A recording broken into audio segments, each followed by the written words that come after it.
Okay, good afternoon all. Hope everyone is well and had a nice extended weekend. Karina, good morning to you. Jan, how you doing, buddy? And Spady, how you doing? So let's have a look. So really, I wasn't sure looking at the daily whether this looked like it was going to continue on up for kind of another leg, but it's at the moment it's bounced off this area here and it looks like it's kind of ranging at the moment, so I think that's probably how we're going to treat it that way. So if anybody doesn't know, you'll notice I've got a new news indicator on, well, I say an indicator, it actually runs separately from NinjaTrader, but this is the one that Jan has put together for us, which we're giving a test, and I'm kind of sold on it just by the fact that it does this. I'll give you a quick little demonstration. I mean, one of the most important things that I was looking for in something like this was an alarm. Now, I have got the sound and visual on, although I can't hear the sound personally. I have mine switched off, but I've got a visual. So just to give you a quick example, it's set to give you a warning, either visual, audio, or both, 5 minutes before the news.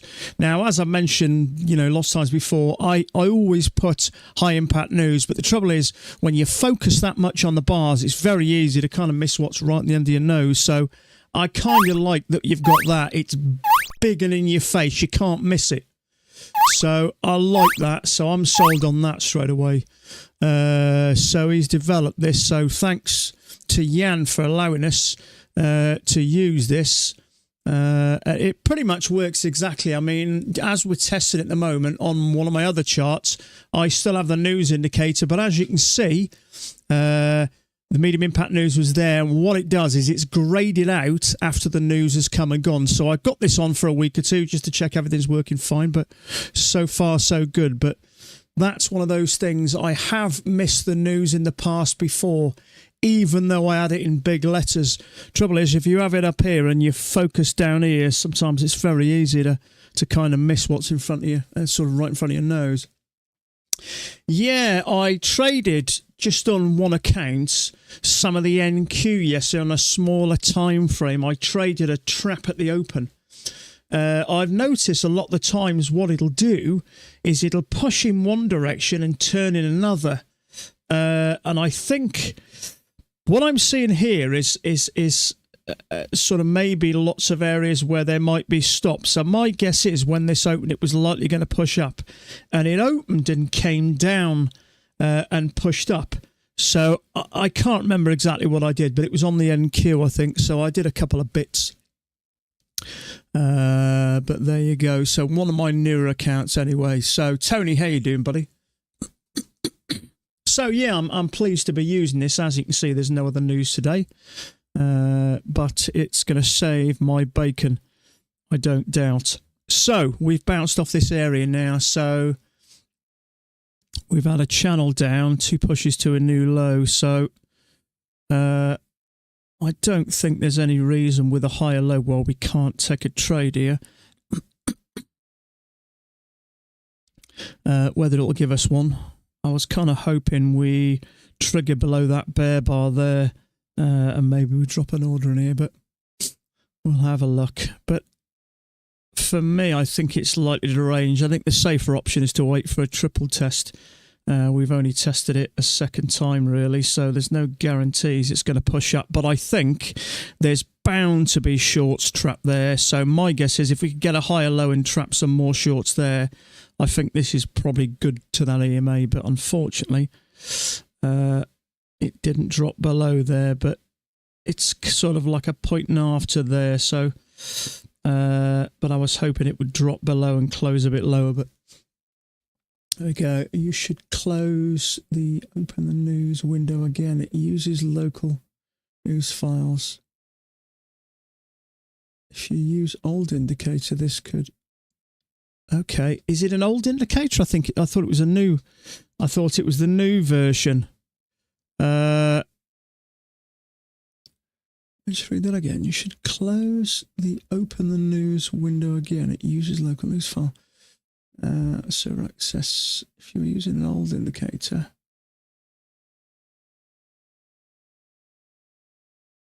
Oh, I see what you mean. I got you. So this is the newer version, isn't it?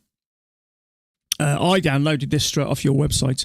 So this is the newer version, is 1.0.3.21.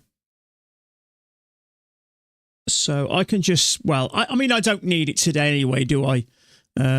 There's no news today. We don't need it anyway today. So let's have a look. Let me just have a look at this. There is a channel with a break. Now there's bound to be shorts trapped there and there. So do I really want to go long here? I don't think it's a terrible idea.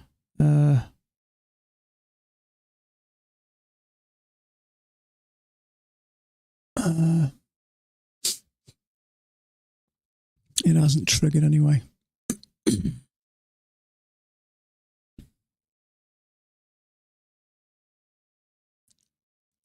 Just start it again and see. I've got it on here, have I? Ah, okay. Gotcha. I see. Yeah. So, I see. Got you. So, is that the right place? I think it is. So, yeah. So it's showing the Trumps bit. I mean, we'll be done and dusted by this, but yeah. Okay. I got you. Got you.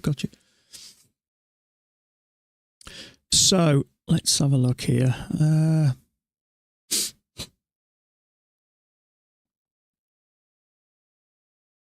There is a failure on my other chart. The only issue I have with this, it's a bit sideways.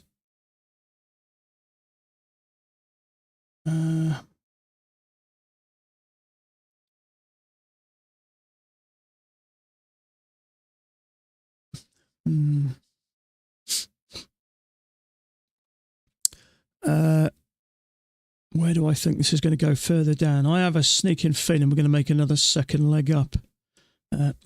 Could be wrong.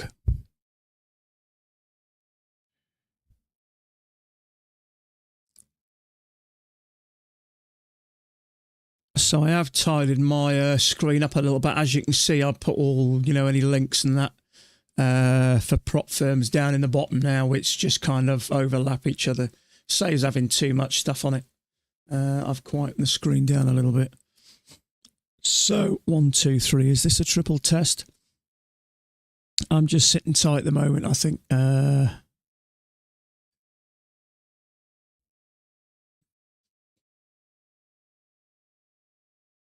just never know. We have bounced again a little bit, but we didn't break those lows. Whether we needed to or not, I don't know. So there's nothing really I can do here.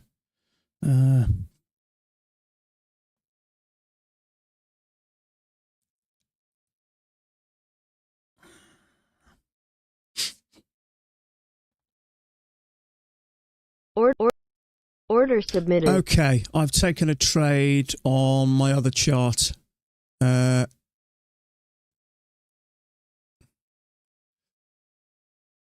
We've had 2 pushes down to a new low. Some strong buying off the bottom. So,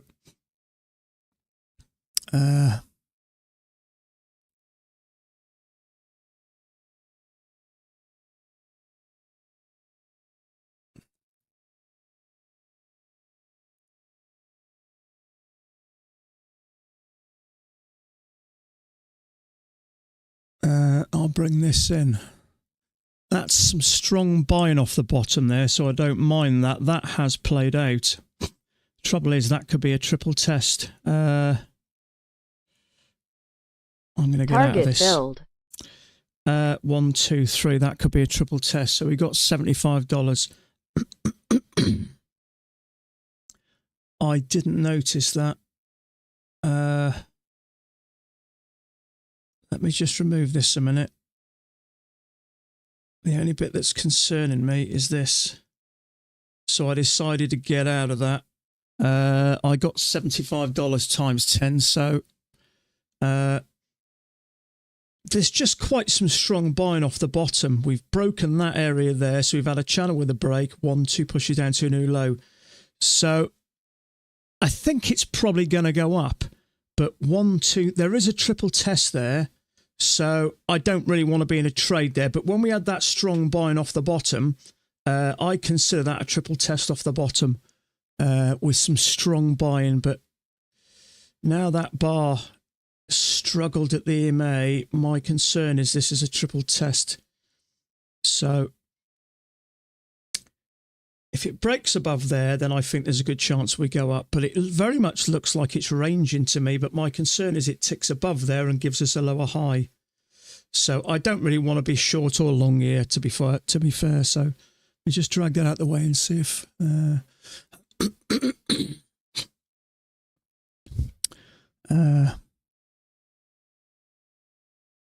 I think it's probably going to go up. But the trouble is, when you have a bearish bar that finishes, and almost looks like it may be a triple test. Let me just make sure everything's closed down as here. That bar's concerning me. 1, 2, 3. Now we have triggered and sort of given us a higher low there, which triggered and stopped out. So I think this is probably going to come down. But I'm just sitting tight at the minute. Yeah, it is. So I'm glad I got out of that. Whether it'll come down and take that bar out or not, I don't know.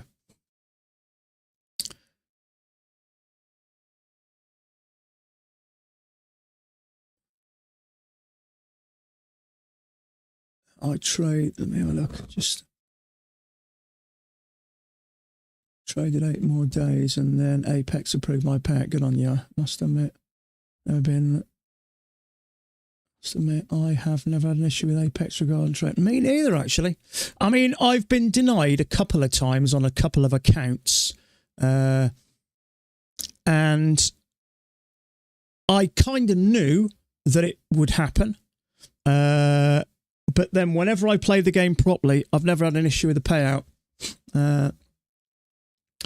Shorted it for a max scalp. Yeah. It's hard to know what's going on here. See, on this chart, I like the fact that we had a channel down, we had a break, 1, 2 pushes to a new low. Usually this first one in a lot of cases triggers and stops out, and then we had some strong buying off that bottom. You may consider that a triple test, or 1, 2, 3, which is why I got in there. Now it went up about 1.5 points maybe. But then when I saw that bar rejecting there, I'm thinking, I just didn't look left and I'm thinking triple test. But the way this is holding here and not pushing down from that triple test, my gut feeling is it is going to go up. But it's going sideways now, which means, so how far did it go? So if you got on a tick above there, so it went up about 1.5 points, give or take. Let's have a look. So yeah, you'd have got 1.5 points. I got out for 3 ticks, I think, which is for 10 accounts. It's not terrible. It's kind of $700. 700, yeah, somewhere around about there. But it's stacking up now. So I think the sensible thing to do was to get out of that one, fortunately, with a little bit of profit. 1, 2, 3, but it is a triple test. Is it going to work? I would say so. I don't know, to be honest with you. It's stacking up now.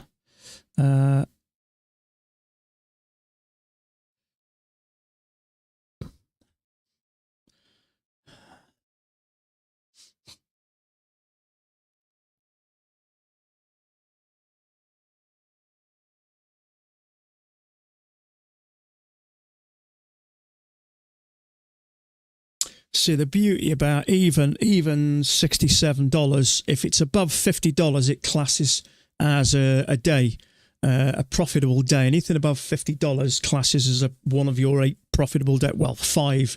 You actually need to trade 8 days, but you can flip 3 of them. I suppose most of you know it by now. So you can go on to a micro and just trade 1 tick up, 1 tick down. Doesn't really matter whether you win or lose. It's a couple of dollars. But as long as 5 of those 8 days have got a minimum profit of $50 per account, if you're in the ballpark then for a payout, you can apply for one. Daryl, how you doing, buddy? So, yeah, so it was a good decision to get out of there. Very good decision. So that was the trade I took there. We had a channel down. It was a little bit impulsive, to be honest with you. So we had a channel down with a break, kind of 1-2 pushes to a new low. However, well, I think it's more like that. So we had a break, 1-2 pushes to a new low, and then a big strong move up. So I thought that as we bounced here was, you know, there's definitely an area of support and resistance there. So I think that is an area where it's likely to bounce. And as soon as it kind of hit this area, it pushed off strong, which is why I got in. And I considered that really as a triple test, 1, 2, 3. But I'm glad I got out in the end. As soon as that started to reject there, I decided to get out. And I didn't notice it. I should really have been a little bit concerned about going long there, purely and simply because we couldn't get above that line. So we've already had 2 attempts to push up. And then when we had that one, I just jumped straight out, fortunately. So a little bit premature decision to get into there, but a good decision to quickly realise what was happening and get out, fortunately with a small profit. So we've now broken below all this area here. So is this going to go up now? As we've had that triple test, I'm going to sit tight here because in a lot of cases we have this triple test and we come down for a second leg. Now there is a higher low there, but I'm just going to sit tight because if this is going to come down, it's looking for areas like this to stop out, and the way that's turned down, I won't be shocked in the slightest if it does take that out. Yeah, so if you'd have jumped in there for a high low, it immediately ticked, came straight down, stopped you out. So sit and wait in time now, I think.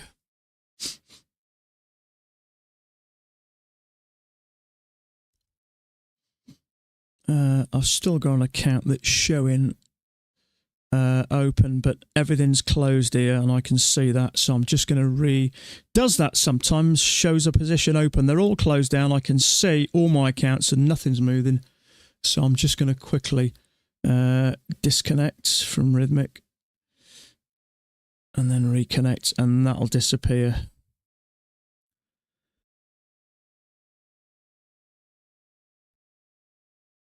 So reconnecting, you'll see this position. It does this. I don't know why it does, but on the odd occasion. So don't panic if it does. As long as any positions there are showing all greyed out and there's no red crosses in any of these are red. So it's important what Rhythmic says and not what Ninja Trader says. So you'll notice it's gone now. The position has disappeared now. So let me have a look here. So let's put that there, and we've got 2 legs up. Put that there, so it's possible we could come down here. Whether we will or not, I don't know. It's not what I would call a big correction, but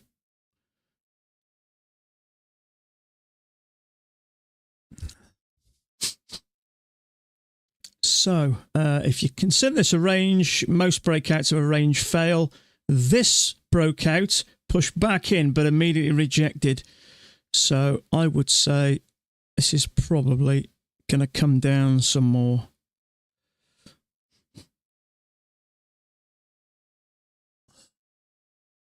Now, I've also got the 1200 tick chart. I know Max mentioned that a few times, so I'm just keeping this up here as well, and I'm just going to keep an eye on it. And what I will say is when we had that push up, we had a correction. We had a really nice bar there, which worked. On the 2000 tick chart, we didn't. It was, well, semi-bullish. So I'm just keeping an eye on that as well. Bastion high. I'm watching for a potential spike and channel down.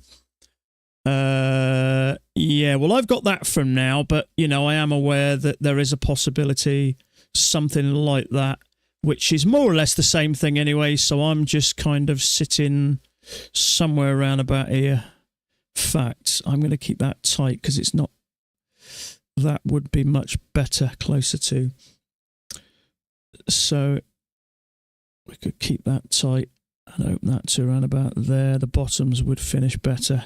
So yeah, as we've had a small break out of this, if you think it's a range, we pushed up and immediately rejected. So my gut is this is going to come down a bit further. So if we can get a second entry short here, I may have a go.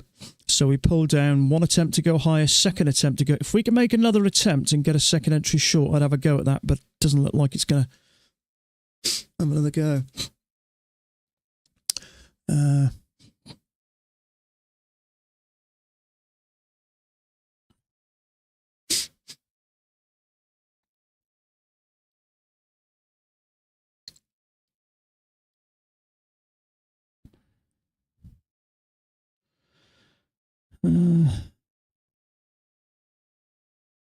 So if this were to go up, actually it would go up to around about that midline, which I don't think would be terrible.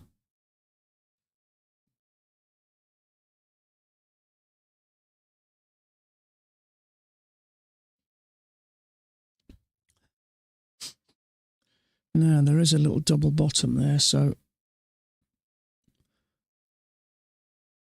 trouble is when we get a... See, if I take that from there, yeah, trouble is whenever we get that, a double bottom, a lot of times it'll lead to a break, which could possibly mean that the bottom of the range is extended. But just for now, I'm going to leave that where it was. Overnight lows, overnight highs. So we have pushed down and rejected at overnight lows, and the same again. But the trouble is, because we've made a double bottom, usually, or in a lot of cases, that'll end in a break of this channel. Not in all cases, but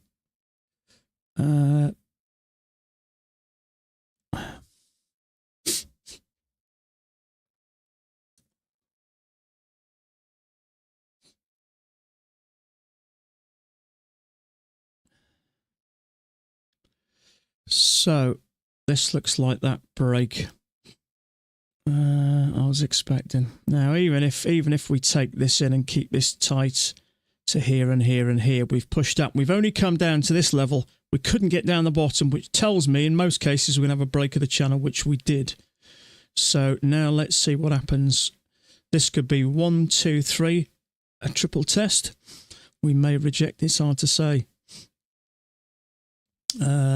So we got overnight lows here, so let's just see. If this does reject, I may look for a lower high.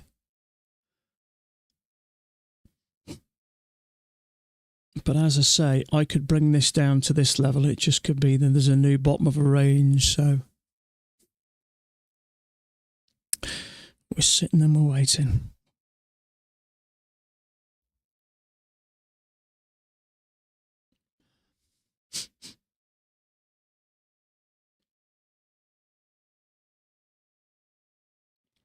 So there is support along there, we know.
Okay, channel with a break.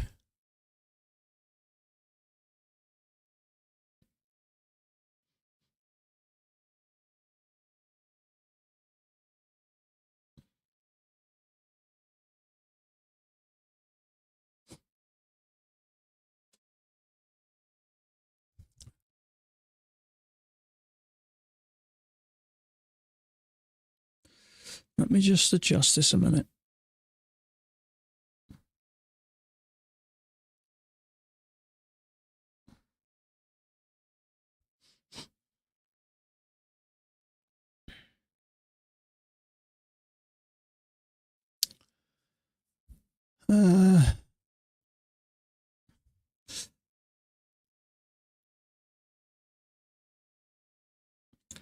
I'm going to put that back because it doesn't look like a break there.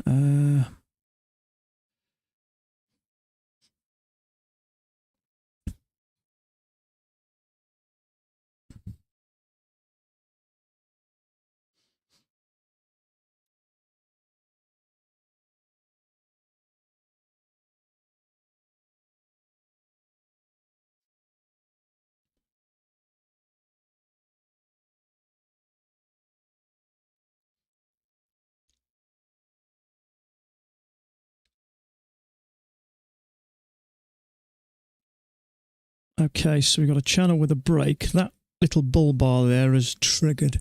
I'm still staying out of this. I'd like to see some rejection and push down below that EMA before I think about maybe testing these lows.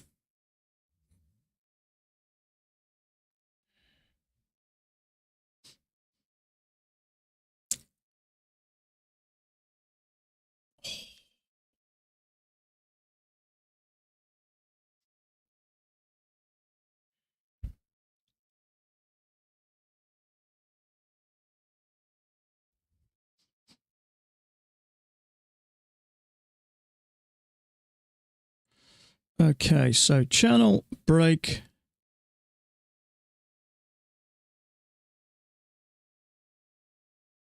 Looking for a new high here. There's bound to be some shorts trap there. Okay, we triggered above that. Let's see what happens now when we get to this area here.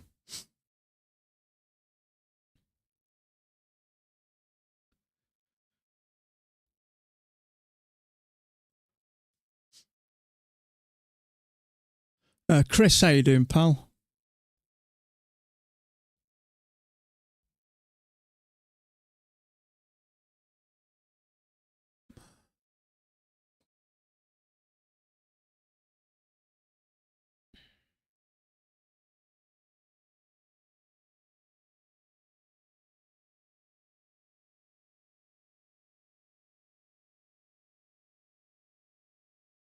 Okay, channel break, new high.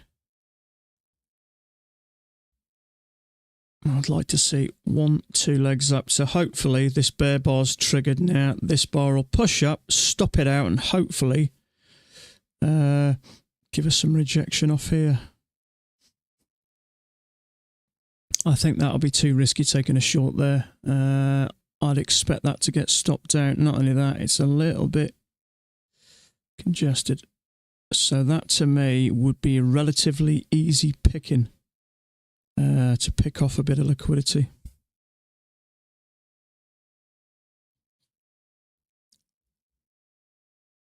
It's also a failed second entry short. Having said that, we have got this channel down with a break.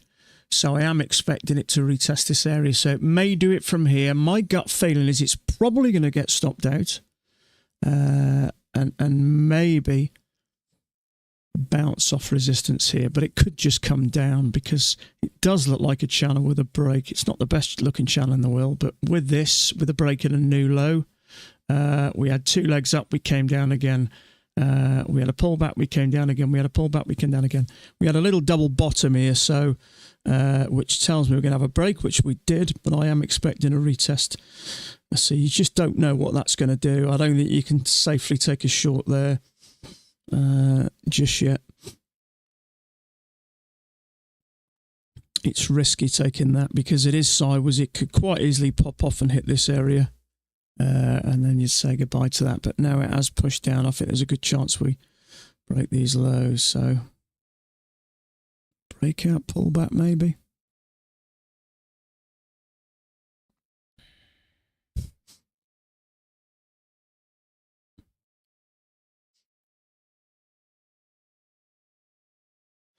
Let me just get an order ready up here, just in Order case I see submitted. something here.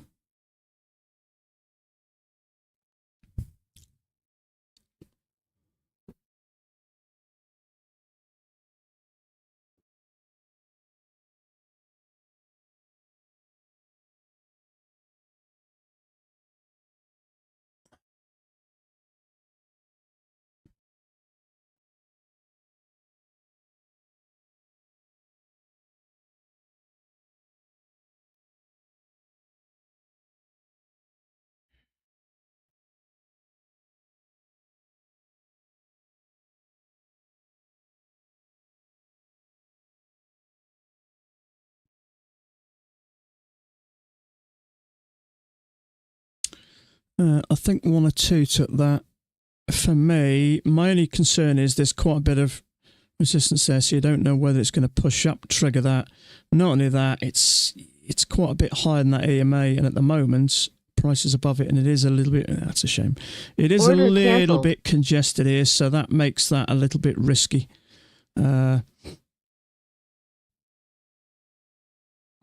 So channel break, new extreme. So that's all played out.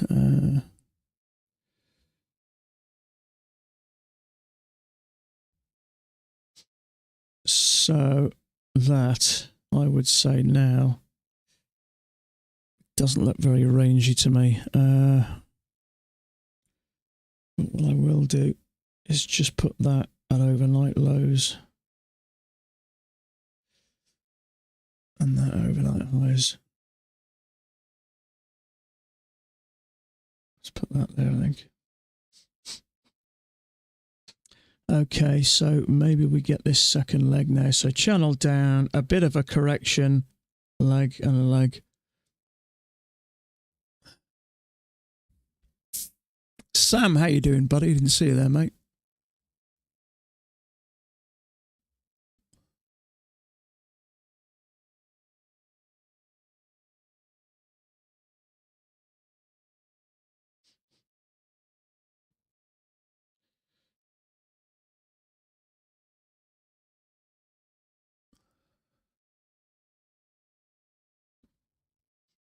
So that channel is now played out. So let's just see what happens here. When I looked at the daily, to me, it looked like we were going to push up. Having said that, we've just been literally since I think November, we've just been chopping up and down in a bit of a range, but we've had this push up. We've had 1, 2, 3 attempts to go lower. Price is holding here. My gut feeling now we had that push up. This was going to push up and break this area. It's already broken that bar there, but it may be a push up, little pullback maybe before it pushes higher. But I wouldn't be surprised if we can get above this, if we don't break these highs.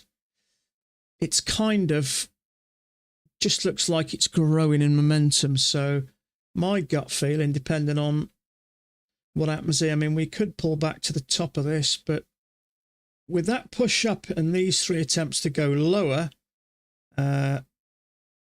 my gut feeling is the next day or so, or possibly die today, we may get up to this area, the all-time highs, but we're getting a little bit of rejection here, so we just keep an eye on that.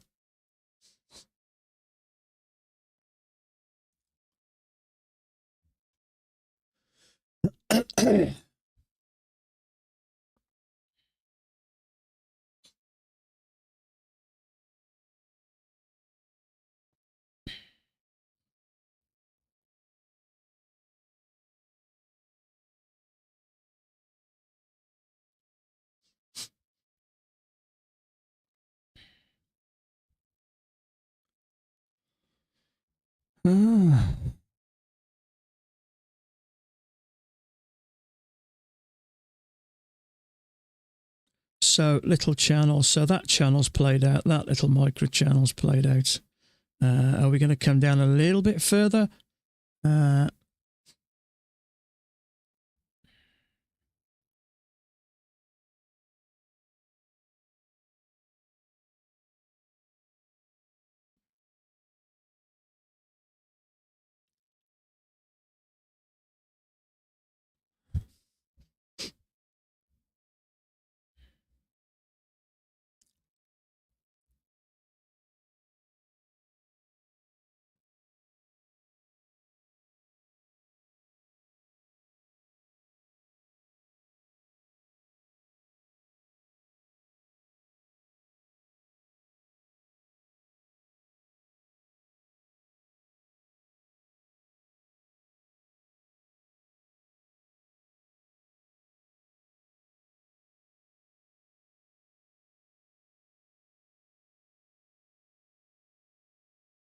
So on the 1200 tick chart, we've got two legs up with a lower high.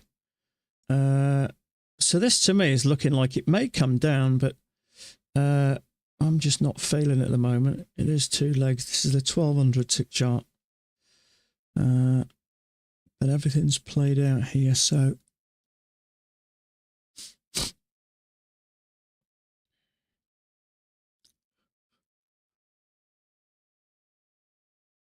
this is looking different.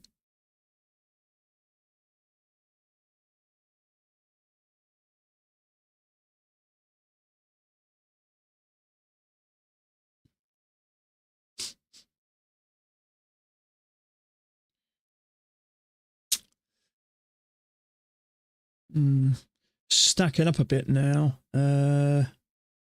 Maybe some bulls trap there. Two legs up, lower high, triple test. Just staying out of this. It's definitely stacking up.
Something I don't like about this.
Just to me, doesn't look like it's pushing up confidently, does it? So it's a bit unclear, I think.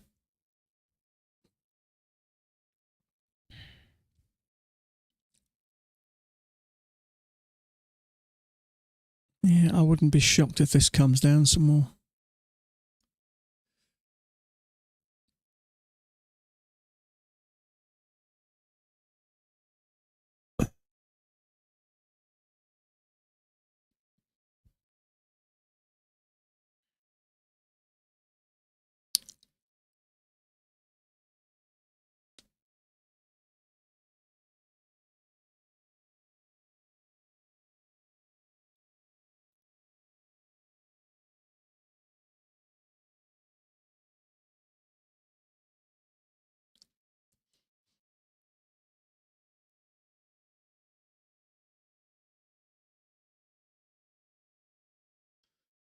Right, well, let's see.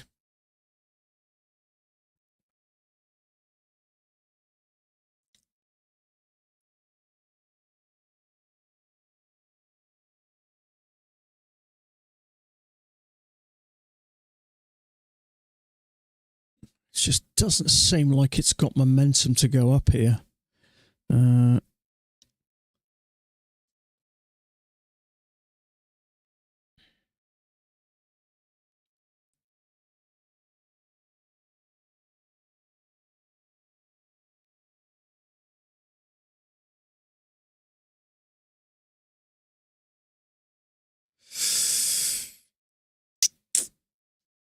I mean, there is a possibility of something larger.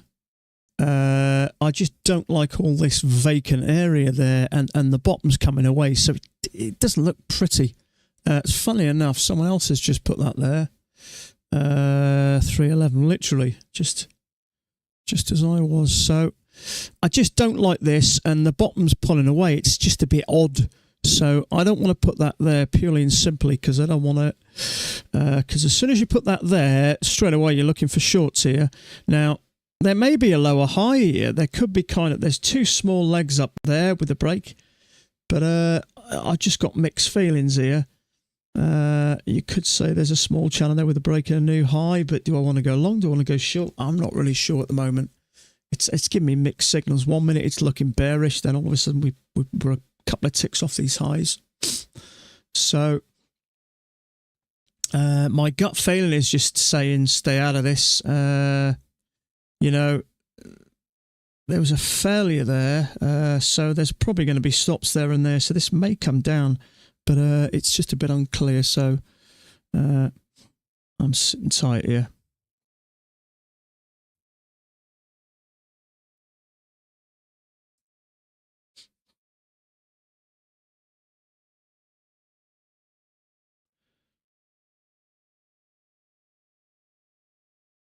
It could just pop up, or it could just drop down.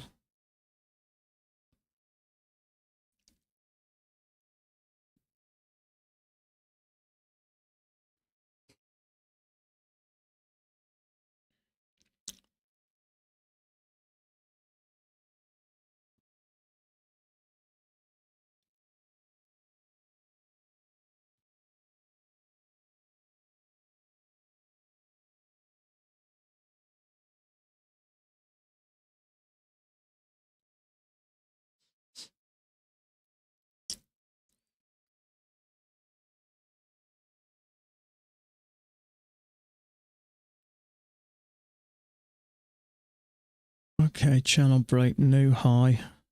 Yeah.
So we have got overnight lows here, so let's see what happens. So there may be a larger channel there. I mean, if you think there's a channel there with a break and a new high, technically that's played out. Well, it depends how you look at it. I mean, I've got it as already a small break, but it could just as well be like that. In fact, I actually prefer that. So let's just clear that colour so it's an area of interest. So channel with a break and a new high. So that's played out. Now we've pushed up and we are hanging around this overnight lows. So let's see if we get any sort of rejection from there. But I mean, even if we do get a bit, it's not necessarily a sign to go short, because there may be a larger channel, in which case we could come down and bounce here and push up some more. But It's a bit early to know what to do here. Could come down some more. I mean, there's always the possibility of something larger.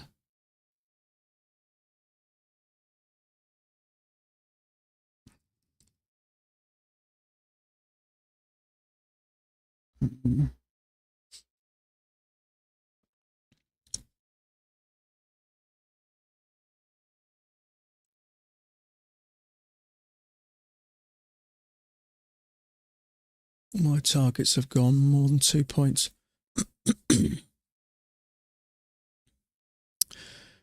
Yeah, see, Mac did say in a video he made, must have been 2 or 3 months now, said if you can only go for 1 or 2 contracts, you've got to go for more points than 1 because you won't. The numbers don't work. I like the look of the measured move down with a penguin star second rejection. Yeah, in fact, I have got access to Penguin's Discord here. Let's see what this shows us. What's this now, is it? It was yesterday. There's nothing today. It's nothing. Excuse me a sec.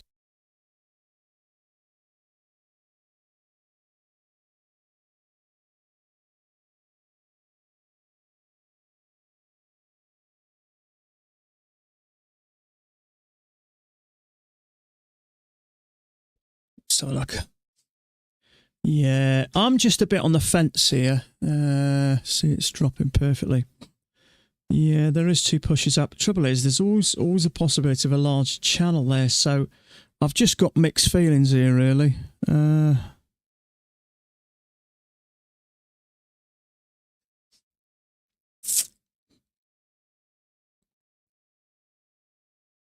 Yeah, this isn't something that I would normally associate with Penguin. Channel down, 1-2 attempts here with a strong move down, yeah, but the fact that we've already had a break in this, but we have got a channel down with 2 pushes up. See, he actually trades slightly different now, doesn't he? In a lot of cases, if he thinks go down, he'll put an order up here, put his stop up here, whereas before, he kind of wait for it to push down below that EMA. So you could say 2 legs up, push below the EMA, take a short here somewhere out before the lows. But I'm not sure about this. I think it's a little bit unclear. What I will say for it is we've pushed up to overnight lows and we have pulled back, but I'm just a bit unclear. It's a bit early, I think. It's a little bit unclear for me.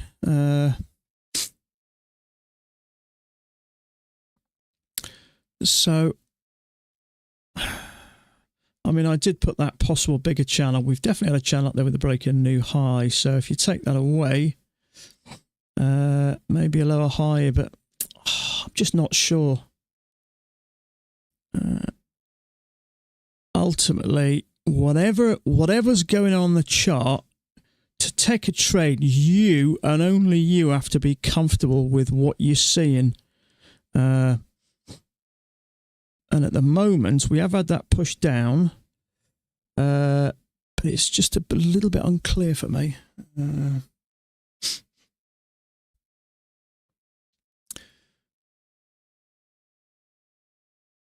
It's not nice and clear. No, it's not super clear, is it? Yeah, if you notice, Penguin, he has changed his entries a lot of the time. If he gets 2 legs up, he doesn't necessarily wait for it to come down. Now he kind of drops an order in, doesn't he?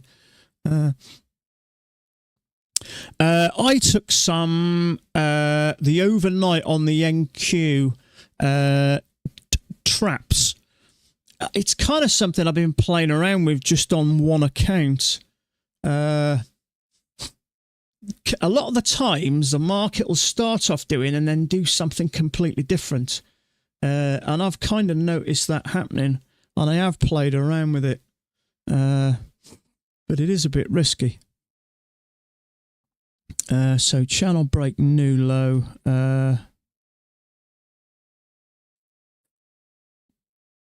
Yes, it's not super clear, to be honest with you.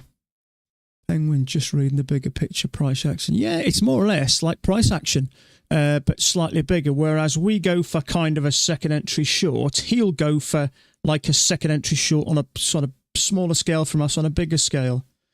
And I've listened to him talk about it. It just gives you that little bit more time to think. Trouble is, if we're going for a second entry short here, we've got no time to think. But if there's two legs up, you can completely think about what's happened, what's going on, zoom out. You've got multiple opportunities to sort of think about what you're doing. In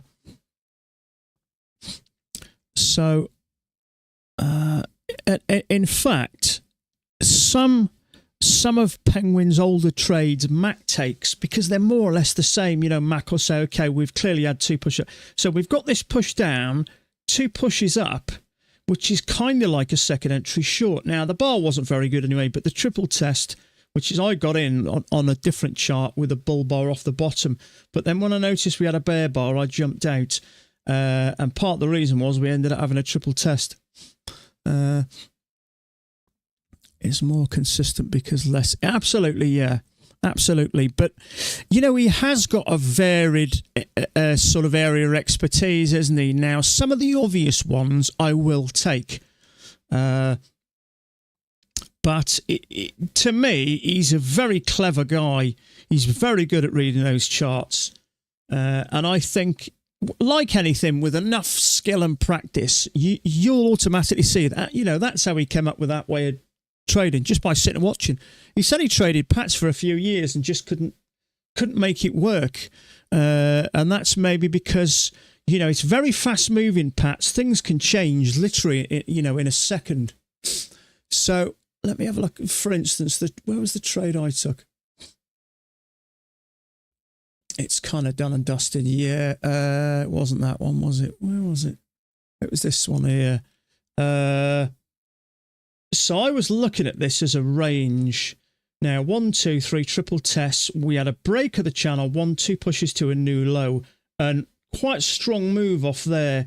And I went long there, and all of a sudden I saw it hit this and start to pull back, and I just looked left and thought triple test. So I jumped straight out the trade, fortunately with a few ticks of profit. But I didn't notice that, or I didn't pay attention or something like that. And all of a sudden, when it's shown rejection there, and I'm thinking triple test, so I jumped out.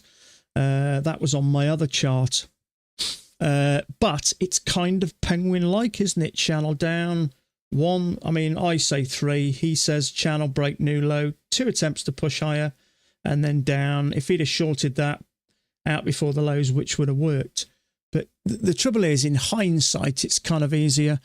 You know, you can clearly sort of understand it. But, you know, in real time, you have bar seconds to react. And unfortunately, it's very easy just to kind of jump in. Why not just have a larger time frame? You could absolutely do that. I mean, I've got 2 more charts on my... I've got one here and one next to it. And I've had the 1200. And parts of yesterday, I was also looking at the 4000 as well, which is kind of... Well, it's kind of sort of doubling up, but it does remove a lot of the noise. So I've kind of been flicking from the 4000 to the 1200 just because there's not a lot of setups around. I like to just sort of observe these other time frames. Now, I know the 1200 tick chart Max had to play around with, and sometimes it'll break the price action up and give you an entry. So I'm kind of playing around with a bit of both because, you know, I think as a trader, you've got to constantly develop. And if there's not a lot of setups around at the moment, I don't think there is anyway, certainly, you know, what I would consider good, strong setups. And if that's the case, you've kind of got to, you know, think outside the box a bit and maybe look at, you know, other options. But yeah, that's 4,000 tick chart. So that effectively gives you half the bars. So should rule out some of the noise. So I'm kind of playing around. with a little bit of both, just to see if you know, I can make myself. Now, if I can figure out another way of getting a couple of extra trades a week, that's more than I need to do. But I felt pretty rough on, I think it was Friday. But I did take a trade. I got $250 each on my accounts. I can't remember what it was. But I just felt I was constantly sniffing and snorting and sneezing, so I didn't really want to subject everyone to that. I can't remember what I did now.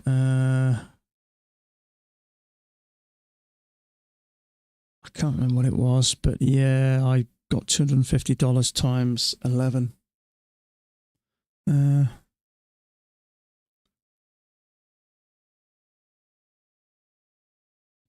So yeah, I mean, it's at the moment this is not terrible. It is readable.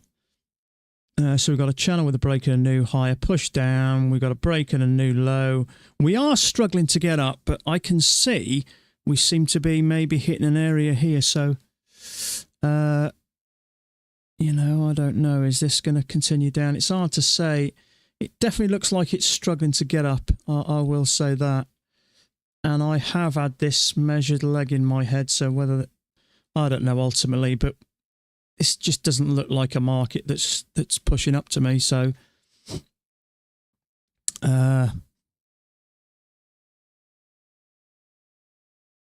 it's just trying to find something. Now this looks like it's going down, so I was about to say a second entry short here, but then all of a sudden we push down below here. So, and that's that. I find that happens a lot of the time. If it's starting to become obvious, now we've had a break of a channel and this is coming down, so many times it just doesn't get a decent pullback. Traders just kind of see what's happening and kind of jump in. But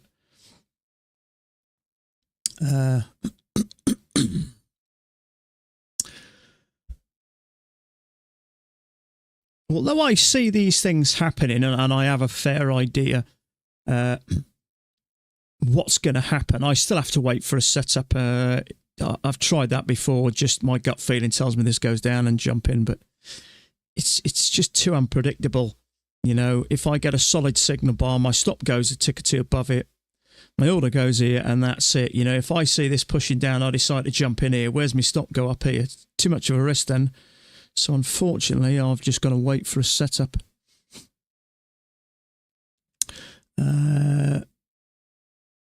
But, you know, as Max said before many times, you can trade price action on any chart, any time frame.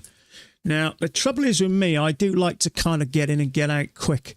So I don't think my personality would suit trading a 15-minute or an hourly chart or something like that. I think I'd just, you know, you guys know me by now. I'm quite a wired person. I whatever I do, I kind of want to do quite quickly. It's just the way I'm built. You know, I was a bricklayer for a few years. You don't see many people laying as many bricks as me in a day. And I had people saying to me, you want to slow down? And it's not a case of I'm trying to speed up. I just can't go slow. It's just, you know, I've tried going slow, laying bricks, but I feel like I'm almost going in slow motion. You know, but I could lay 1,000 bricks a day, no problem whatsoever. And my hands just seem to take over, but I've tried slowing down, but I just felt like I was going in slow motion, and even though I concentrate to doing it slow, within a few minutes, my head's just carried on without me. My hands have just gone on. But I know even when I was learning to bricklay, people just kept saying, "Don't try and rush, don't try and rush." I wasn't rushing; it's just kind of how I'm wired. So, which is why I kind of prefer this. Now, when I started to learn to trade, I was trading. I think we were trading the hourly. And I had the 4-hour chart as like an anchor chart. And it just did seem to take forever. So I looked at this earlier. And Dan has put this now. So, in fact, I may have had it there, which the bottom looked a bit odd. But that actually doesn't look too bad now. So, the only issue I have about going short here is this. We're starting to get a little bit of support here, so same again. I think there's a good chance we make a break of this channel, if it is a channel indeed. But what I will say is it's actually fitting really nice at the midline. But as we've come off the top and only gone so far down, and as we've come off here and same again, we seem to have found some support. We may get a break here, so taking a short here for me is a no-no.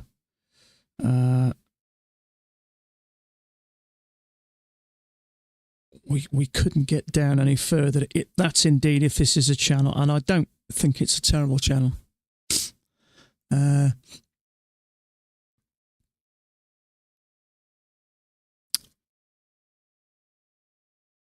So Dan's got it like that. I did try it earlier, I think, from here. He took that triple test as well. He's put that as a green bar. That's the one I decided to get out of because I saw it kind of happening.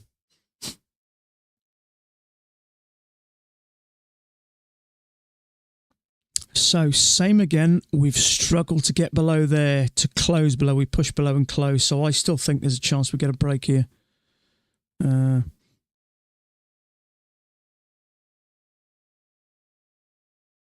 So that one would be easy picking to pick liquidity off, possibly here as well. As we've had this channel and a bounce, couldn't get below, so I think that'll definitely go, possibly this.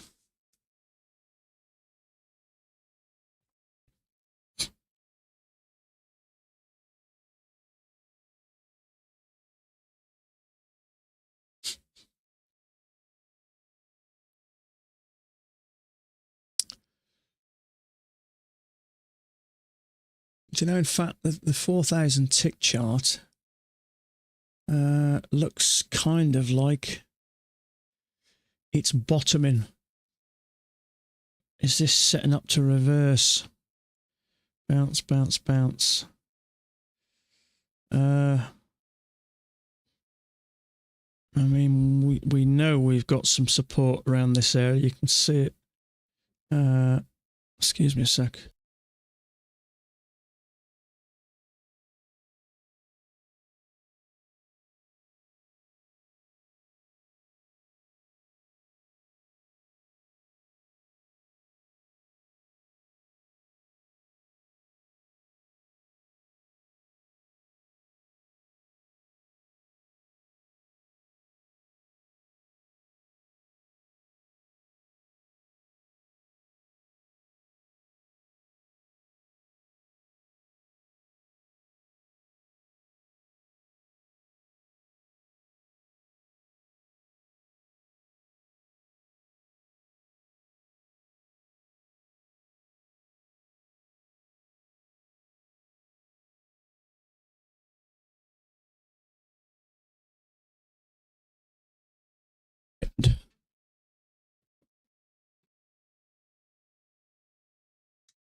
Oh my God. I left my mic on. You didn't hear me singing, did you? You might have heard me singing. Oh, I hope not. I left my mic on. I don't often do that. Well. Good morning to you, my friend. How you doing? Let me have a look. Okay, yeah. So this is that break I'm expecting. So didn't hear any singing. Car from that. The extra. That's true. Oh, that could have gone so bad. I could have done anything. I walked into my daughter's room in the evening a week or so ago, picked up electric guitar and started jamming, much to her shock. So I'm just glad I didn't do that and put an extra for that.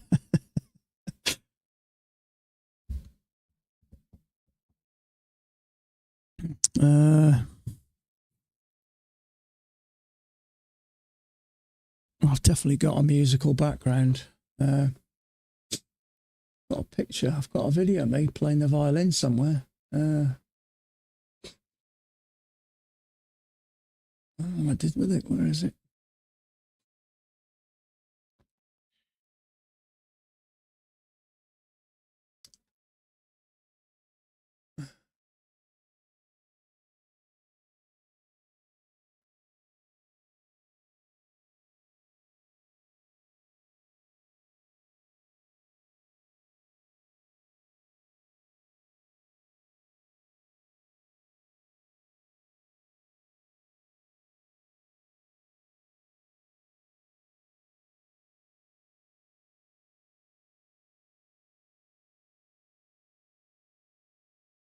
Find it.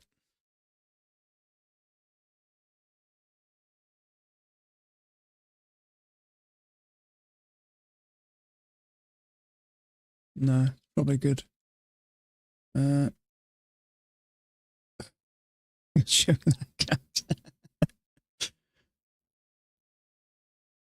Okay, so this is what I expected. We're clearly struggling there. Now, whether this is a channel or not, I don't know. I got kind of mixed feelings here. I don't know.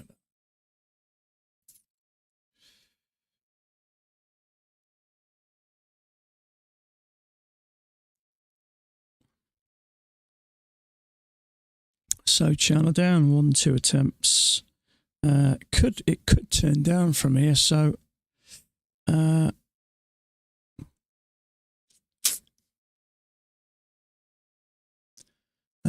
yeah, see this 4,000 tick chart looks like it's kind of bottoming.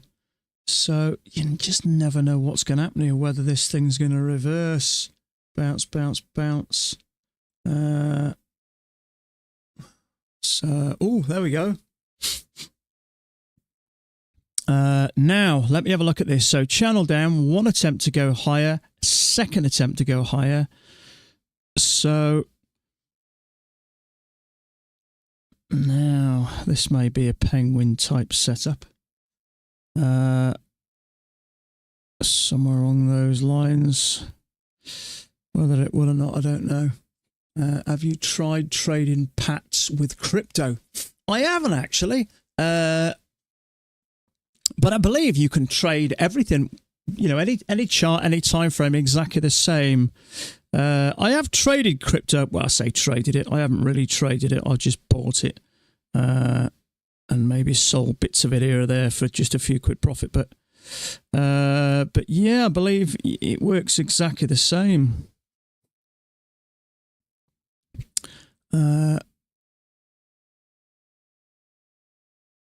So, I mean, the good thing about trading things like crypto is you kind of get a bigger window, because crypto really is traded kind of 24/7, really, isn't it? You can kind of trade it any time, whereas kind of ES, you know, that overnight period is just, it's like dying, it's dead, isn't it? To count legs. How long did it take you to learn to count legs? 2 months plus, less than a month, less than 2 weeks. God knows it was that long ago. Count legs. Good grief. Can't remember what I had for breakfast yesterday. So like Chad, I thought, oh, you were. That's came to say hi. How you doing? Money printing. Are you full-time trading now already? It's always good to hear. Yeah, nice to hear from you as well, bud. Yeah, I trade full-time now. It's making me enough money now. But yeah, it hasn't kind of been long. I've been trading sort of full-time, I think, since last summer. I would say something like that. I was doing, because I make bits on Affiliate Link, and I was working kind of Saturdays and Sundays, and then traded in the week. So it's taken time. It's not been easy. It's been a tough ride, but I must say how I feel now about trading compared to how I used to be are worlds apart. I went through a period of time where I felt miserable all the time. And I really didn't enjoy it. I knew I had to keep doing it because I knew the potential was there. And I just, from, experienced traders that told me it takes time, I had to sort of believe in the process. And it's not easy. You do question it. Am I? Because, I failed 800 odd evaluations. That's quite a hell of a lot of failure to start to believe you can really do something. There's very few jobs where you're going to fail that many times. So, I feel in a good place now. I don't so much have any major issues at the moment. I still don't like taking a loss. But fortunately, my win rate's pretty good at the moment, so I'm not taking many. And what I will say is I can't even remember the last loss I took. But when it happens, it's like at the forefront of your mind. It's weird. Now, I tried this about 10 minutes ago. There may be something like that, but I got rid of it. But Dan has put that up now, so he's got that in mind. So maybe it is something we can pay attention to, but... and he's actually got rid of the bigger one as well. So, in fact, this now is something that I expect to see from Mac. Mac has some unusual channels sometimes.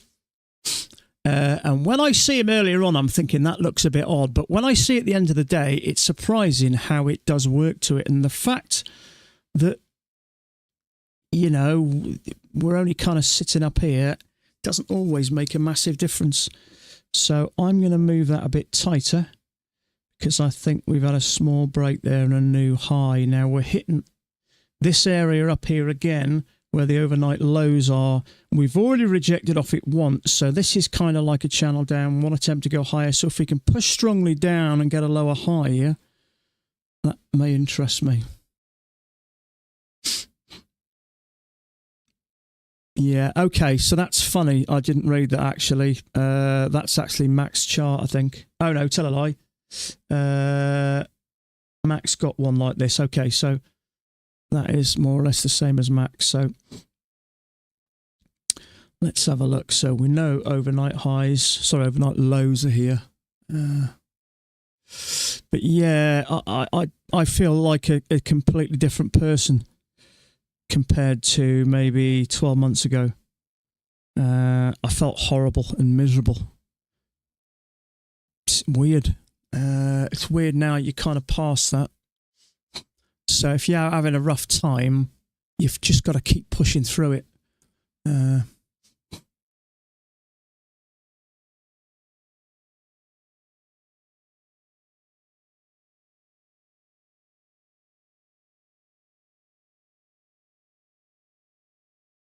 Me pushing, my friend, me pushing.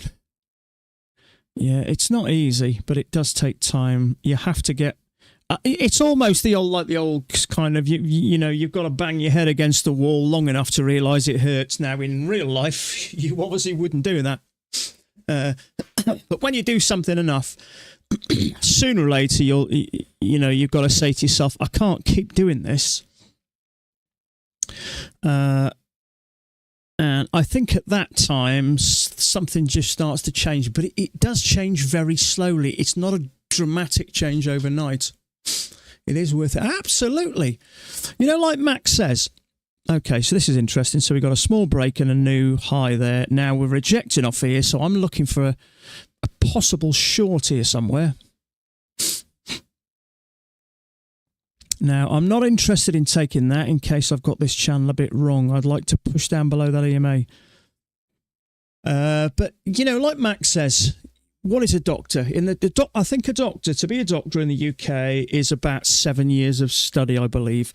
And I think GPs, general practitioners in the UK, are on about 65,000 a year, something like that. Now, that is a massive responsibility. You've got people's lives in your hand, literally, day by day.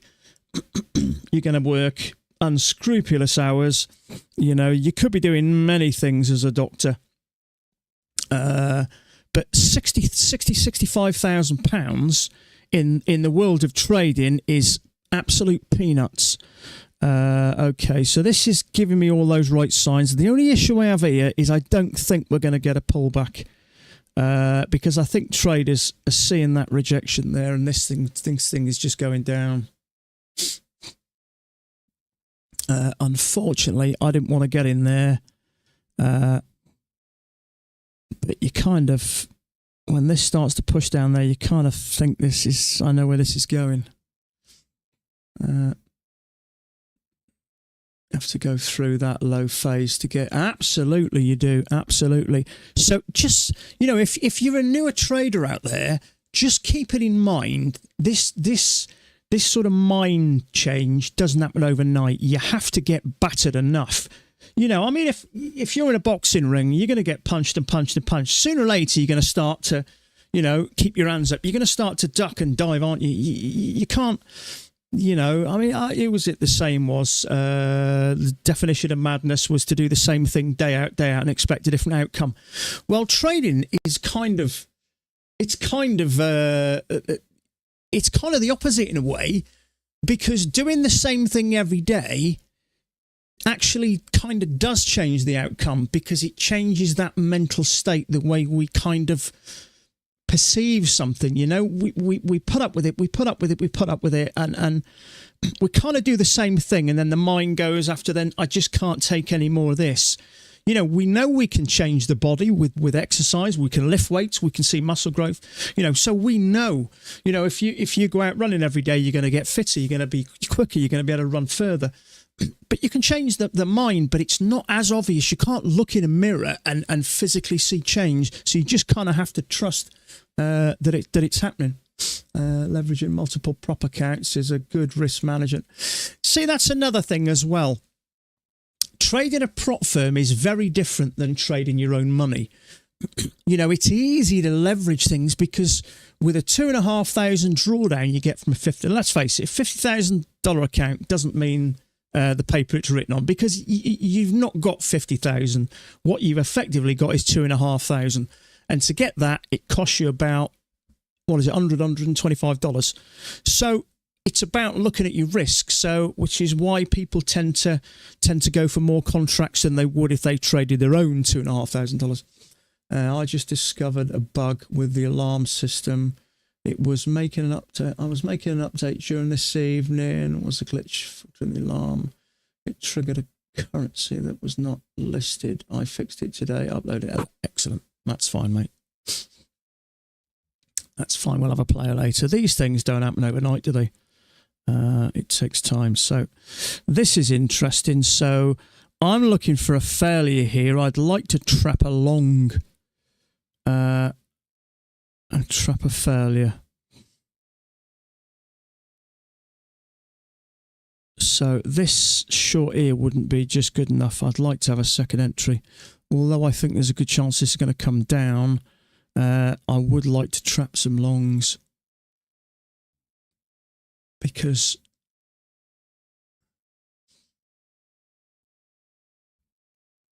we've got a leg break and a leg, a leg break and a leg. Leg break and a leg.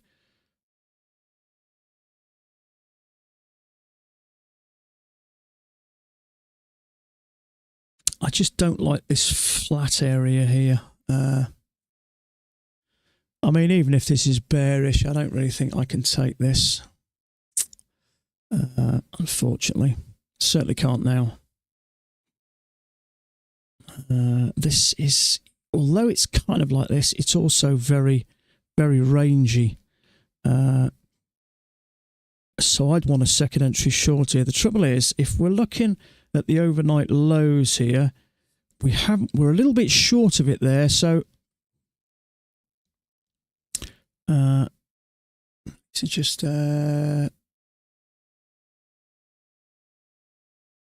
yeah, okay. Funnily enough, I've just looked at Thomas Wade's and he's kind of looking at the same thing. You know, channel down, 2 attempts push higher. It does look like it's working down, but you don't know whether it's going to retest this area first. So that's interesting. We pushed up there, touched that area and immediately dropped back. Let's see if it holds or it stays. It would have to be a second entry short, really, or a failure, which kind of would be one of the two.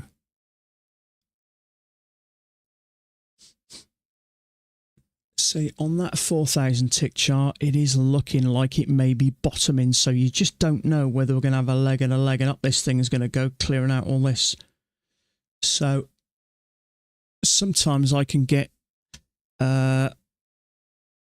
yeah, I mean, if this is ranging, the fact we've only come down halfway and we're already moving up tells me that this thing could possibly reverse. So I'm sitting tight. It's very easy to get this kind of downward momentum stuck in your head and all you're doing is looking for shorts. Thanks for the good words, brother. Means a lot. You're welcome. You're welcome. I think it's good to talk about that process because when you're in the middle of it, I think that's where a lot of people give up. You know, they talk about 90-95% of people fail or won't make money. Then that's not because they're not capable. That's because they don't give it long enough. Trading looks easy, but when you actually do it, it's completely different. So you have to kind of believe in the process. But I've noticed, you know, I've watched people like Mark Douglas. I've watched people like Tom Hugard. I've watched people like is it John Paul, something like that. And they talk about many things, but what they never seem to talk about is you have to expose yourself to risk for long enough for it to start to change. They don't seem to talk about that. You know, they talk about journaling, they talk about, you know, meditation, they talk about this, that, and the other. They talk about trading, changing mindset. We all kind of know the process to, you know, that we kind of know to get there, but no one actually states the obvious that this does just take time. And you have to expose yourself to risk, you know, to start to change that mindset. They tend to miss that for some reason. And let's take the loss. Yeah, absolutely.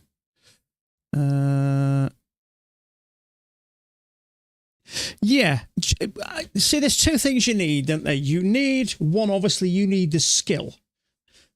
So as we're learning and as we're sat here day by day, skill is the one thing that is continuing to improve that we don't focus on. We focus on the negative stuff, the losses. How much money have I lost this month? How much have I lost total? Damn, that trade made me blow an account. We talk about the negative and you kind of forget, you know, that we're kind of doing this, aren't we? I can't do it on here, can I?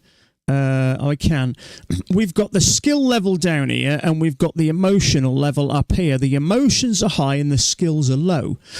But over time, that skill level comes up a little bit. Those emotions come down. And with a little bit more time, that skill level comes up and the emotions come down until you'll get to a kind of a level where you're here. The emotions don't affect you as much. You still have the odd little blowout, but it doesn't happen every day.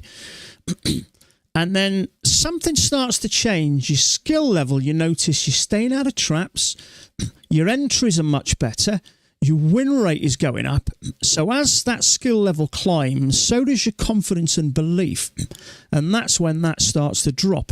And then you get that kind of upwards where I am now. I'm starting to make money. And as soon as you stop jumping in and blowing accounts and you can walk away, it's surprising how your accounts start to grow in size.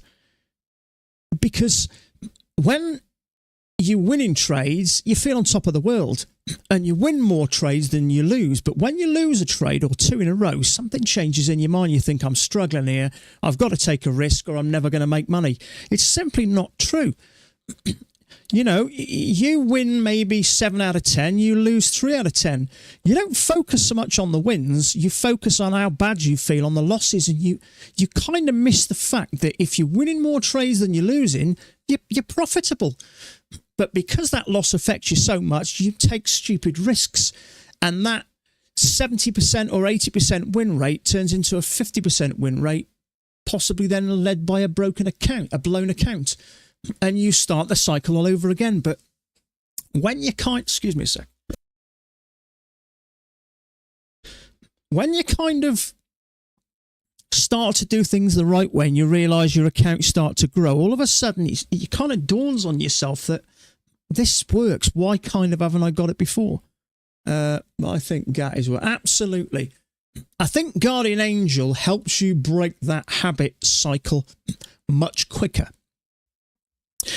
If anybody is struggling and blown accounts, I can't stress enough, Guardian Angel Trader will physically stop you from blowing accounts. Because, you know, we all, you know, anybody that's been on a diet, when you're stuck in front of you, just eating a massive pizza and a massive bar of chocolate, it's very easy to go, I'll start a diet tomorrow, it'll be easy. And then come tomorrow when the pizza's gone through you, you're hungry again. You know, so, you know, when you're nice and calm and cool and collected, and you say, okay, this is how I want to trade, this is what I'm going to do, that is when you make the settings, and you simply block yourself from having the ability to go and change them. So what will be. So if you set it to have 1 loss per day, as soon as you take that loss, it will not let you take another trade. So it forces you to walk away. So that helped me. And now I'm in that process, I'm thinking, actually, I still take the odd loss, but Guardian Angel Trader is stopping me from blowing accounts, and my accounts are now starting to grow. So those losses, in the end, just become part of, it's going to happen, but overall, you're going to make money. You know, and it's kind of, because there's so many failures, it's very hard to get that belief system that I can actually do this. But when Guardian Angel stops you from blowing the account and you sit here day by day and start to see payments coming in, all of a sudden you get that sort of self-belief feeling that, wow, this is actually working. But to get there, you have to go through that process of failure, learn a bit, failure, learn a bit, failure, learn a bit, and you slowly, because, you know, as Matt says, you can't pick this thing up in 6 months. It takes time. But we tend to focus on the negative side of it, how bad it makes us feel, how much we've lost, how many accounts have we blown, how many valuations have I failed. You tend to forget that your skill level is constantly improving. So I'm at that level now where I can now see light at the end of the tunnel. My eyes are, you know, it's like when you first learn to drive, certainly in the UK, we use clutches and gear sticks. When you learn to drive, you kind of got your head down and you're looking up for a second, you're looking at the gear stick, you're looking at your pedals, and you're not really seeing the bigger picture. And then after a while, your hands and your feet kind of do it automatically, and all of a sudden you start enjoying the view. And it's kind of that type of thing that I'm, you know, trying to get at. When your skill level kind of takes over and you can manage to not blow up after a loss, it works. You know, we kind of knew it, but doing it, knowing something and being able to, you know, physically control those emotions are kind of so far apart. It's weird. But if you're not using Guardian Angel Trader and you're blowing accounts, pull your finger out, get it, and do yourself a favour. I can't stress that enough. It's not super expensive. I think it's £300 UK, 350 euros, 399 US dollars, which is a small price to pay, really. That's the price of three blown accounts and a few evaluations. So the 4,000 tick chart told me this looks like it may reverse. Channel break, new low, and we've also had another attempt to go lower, another attempt to go lower. We pushed up above the EMA, came down, and we couldn't get any lower. So this may be reversing until it gets above here, and then here. I'm going to hold back a little bit because overnight lows, we didn't close below there. We're kind of here now. So if we can get above this level, which we're not far away, then I'd say, yeah, this may be reversing. You know, we've bounced around this area where buyers have come in. So this is the 4,000 tick chart. It's a slightly bigger picture.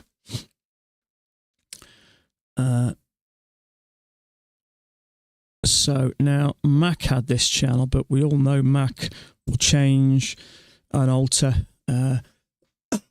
excuse me, and as things go on. So I'm not so sure about it. Thomas Wade has got that kind of a spiky channel, the break a new low, and then multiple bounces. We had 2 attempts. I thought this was going to push down, but we couldn't get much further below that, below the midline of this channel before it pushed up relatively strongly. So once it gets above these areas, I think then we may see that move up. Yeah, but I'm lucky in a way that I kind of have this stubbornness about me that I don't like to fail. Not only that, I think sometimes it's not enough. You've got to have a passion for it. You've got to have that desire for it. And I just keep coming back. You know, it's hard to put the finger on why I'm attracted to this. Yes, money, obviously. People trade for money. You know, I like the hours. A lot more freedom. Never enjoyed working for other people. You know, I can see through all the stuff they tell you just to try and make you work harder, just to line their pockets and make their dreams come true. So I've never enjoyed working for other people.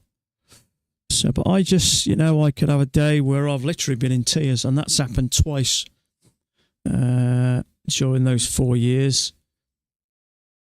I seem to come back. You know, I've said to my wife, I'm quitting. Excuse me a sec. 2 or 3 times I've said to my wife, I think I might have to stop this. I don't think I'm cut out for it. And then when I calm down a couple of days later, I seem to come back with a vengeance. So if you're struggling, as long as you keep coming back and you're passionate about it and you want to succeed, I believe you will. Absolutely. This is not rocket science. It's like many, many other skills out there. It takes time. You know, you can't be a doctor in 2 years and think, why can't I not save everybody? It doesn't work that way. It takes years. Every year you get more and more experience. You deal with more patients. And then you get a kind of a feel for it and an understanding for it where it starts to become more second nature, like a job you've been doing for years.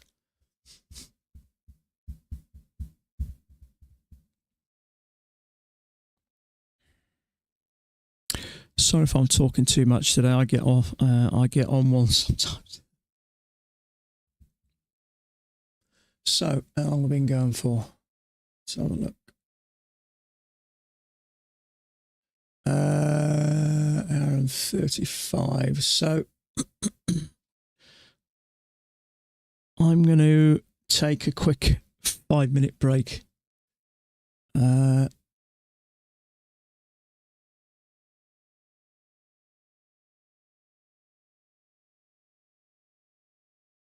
can I not say that?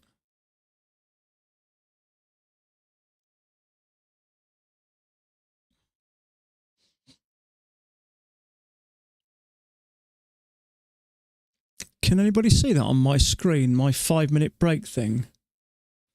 Why can I not see it?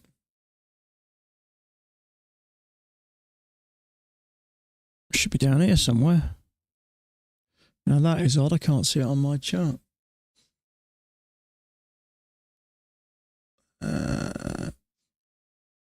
Oh, good. New traders need to hear that losing trades is part of the game. It absolutely is. It's not easy. He's 100% win rate every day. Yeah, you see it. Okay, for some reason I can't see it on my main screen. I can see it on the OBS So I'm going to take a quick 5 minutes. Jan, if you're done and you're finishing early before I get back, take it easy, pal. So this looks like we've had 2 legs up anyway. If we can get above these areas here, then it may push up. But if that is a channel, we may have 2 legs and push up. It took my friends and I a long time to come to the realization we just need to get more points per trade. Need to win 90% plus was not important. No, absolutely. A win rate means absolutely nothing. If you've got a 90% win rate, but you're going for 2 ticks of profit, doesn't tell you anything really, does it? If you've got a 50% win rate, you're risking 1 to make 3. You're a great trader. So you done, are you? Excellent. So, okay, I'm going to make a quick cup of tea and I'll be back in about 3 to 5 minutes.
Okay, let's have a look.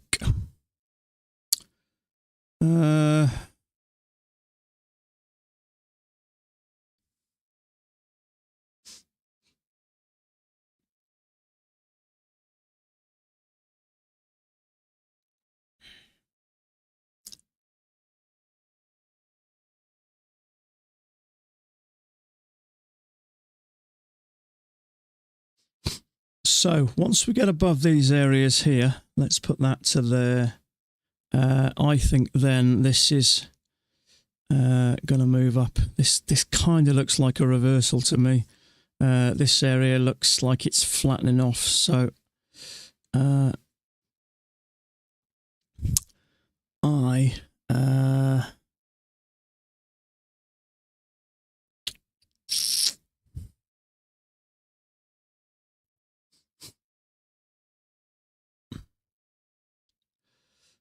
I'm a bit on the fence about that. Because we haven't made a new low from this.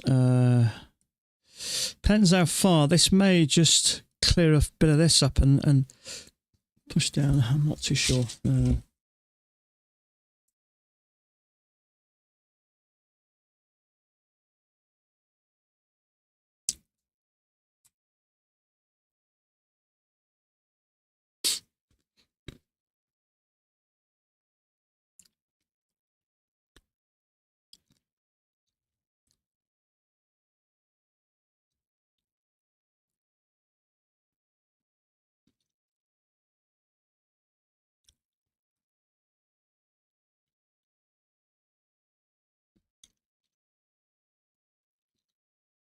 But it's funny you mentioned that about a sniper. It was a few years ago. I was listening to a trader. I forget where it was now. And he said he used to go out walking his dogs and he saw this heron, the bird, fishing on a lake. And he said this heron sat on this branch just for ages, coolly sort of sitting there. Picked its moment, hit the water and picked up a big fish. And he said every time he used to walk his dogs, he used to watch that heron, sort of calmly waiting there for his moment. So he printed a picture of a heron and put it up on his wall just to remind him, just to sit there calmly, let the world go by and wait for your moment. It's weird how little stories like that stick in your head. We probably don't trade anymore except for clear trends, yeah.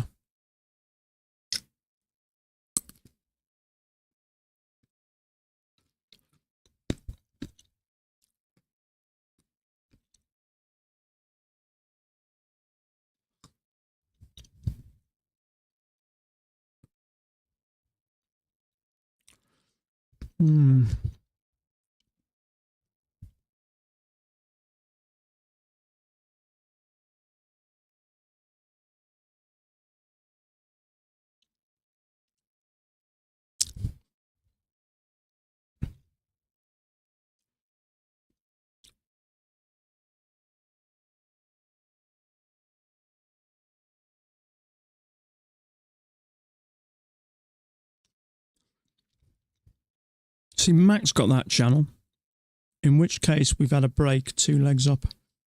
Trouble is, somebody's just mentioned that's the channel, and we've actually made back about 90% of it.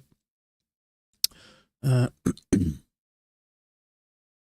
to 2 trays, take out almost all of our profit. So much frustration and revenge trade, it destroys us. Yeah, it certainly does.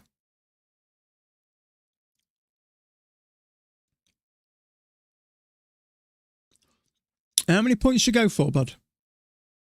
I missed that. See, I go for a flat 3 now. The ATR is low at the moment, so the way I see it is 3. On average, my risk will be slightly low. Well, let's say the same. If we take into consideration, commissions, I'd say I tend to go for about 1 to 1. And that's kind of where I like to be. I like to know if I lose a trade, I'll get it back more or less with a winner. So I kind of like that number. Depends on the circumstances. I mean, if we have a lovely channel down there with a perfect correction and all the signs are there to push for a second leg, I may hold for a bit longer. I haven't done it for a while. But there is certain circumstances. So micros first 5 points, then take profit. Yeah, I mean, the thing about trading micros is it does give you more options to maybe go for runners and that.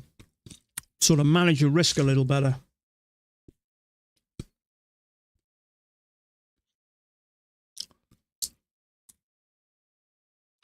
Well, I'm just eating some salted pistachios.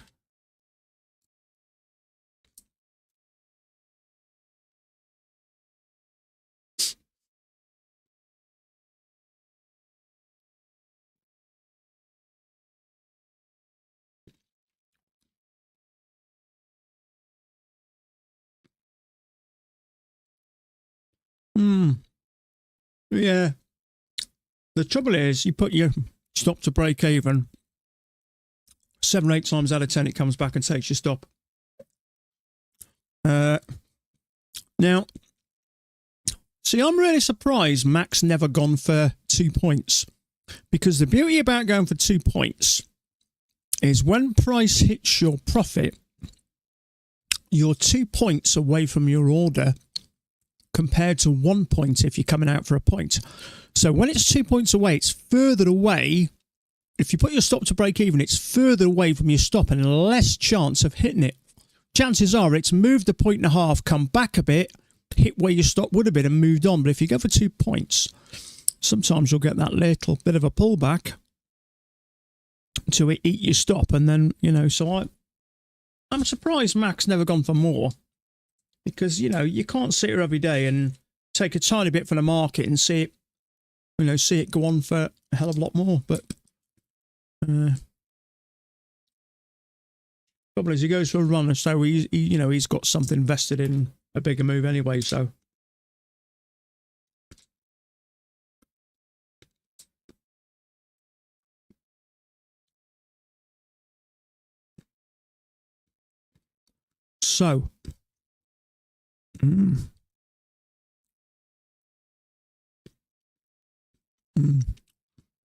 yeah, 20 contracts.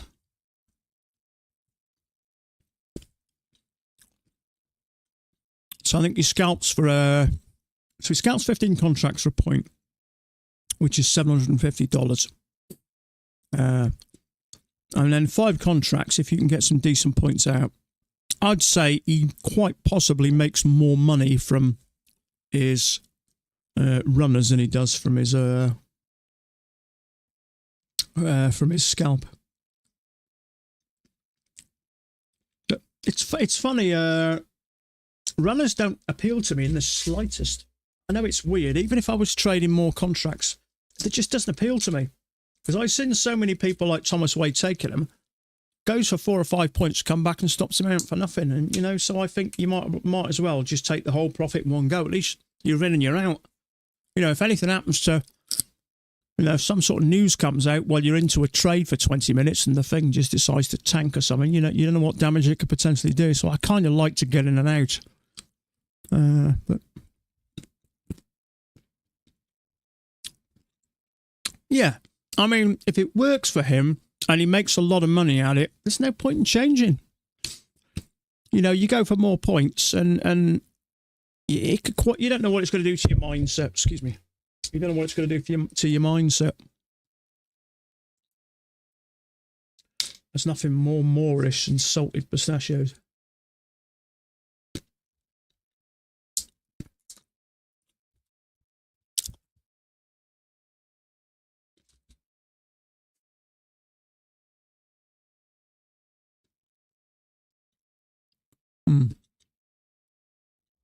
I mean, Mac's a skilled chart reader, isn't he?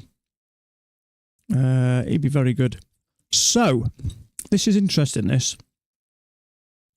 We're going a bit sideways now, then that might mean it picks up this line and pushes higher, but we're hitting that area again, aren't we, up here? So that channel may still be valid. It may still come down. So, let me have a look. Just want to see how many others have got that channel.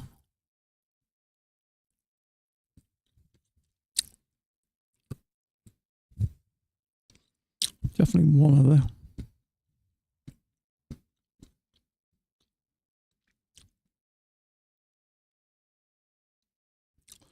So we've made more than a measured move, so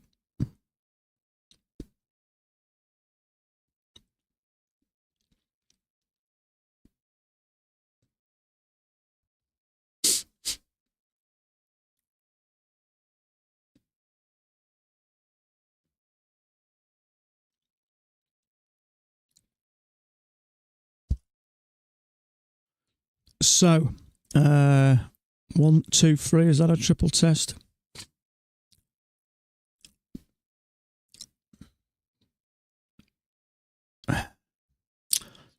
if this channel's valid and Mac seems to think it is, then this could come down and make a new low. So Mac knows more than I do, so I'd rather give this the benefit of the doubt.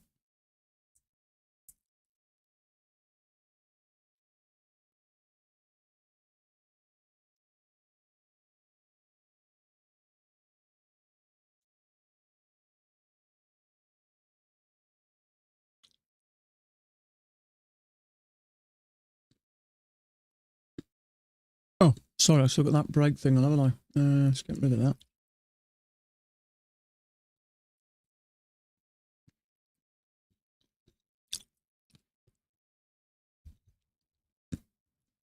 So I'm going to bend that a minute.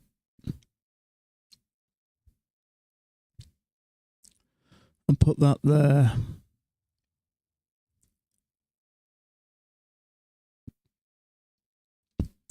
So if Mac thinks that's a channel, and there's a good chance this comes down, and we have had a leg and a leg. So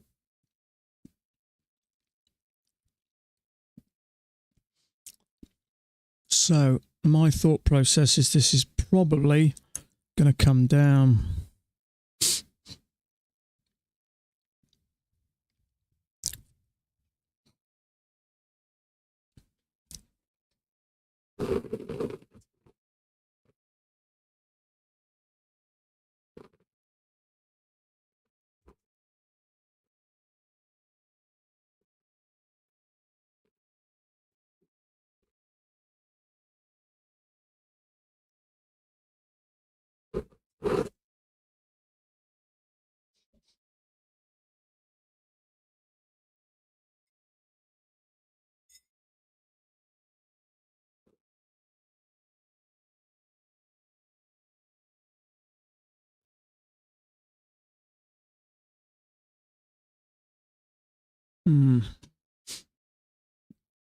Yeah, I'll just put anyone looking for a second entry short. Dan's put, yeah, if we get one. We've had a leg and a leg, so that's what I was saying earlier. Sometimes if traders kind of know where this thing's going, a lot of times we don't now, whereas we used to, but we don't get a setup. We're getting close to these lows now, saying it may not even come back. Hopefully it will. That I think's okay because we're fitting along that midline fine, but we've got to get a pullback here.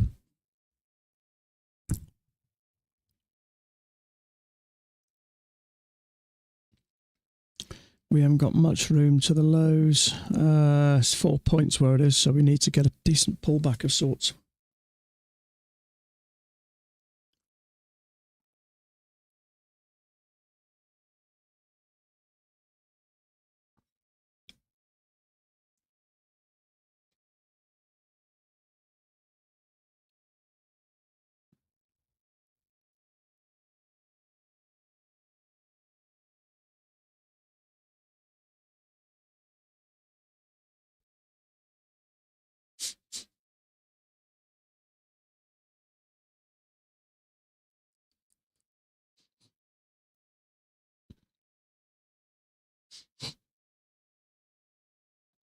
Yeah, this looks like it's coming down to me, so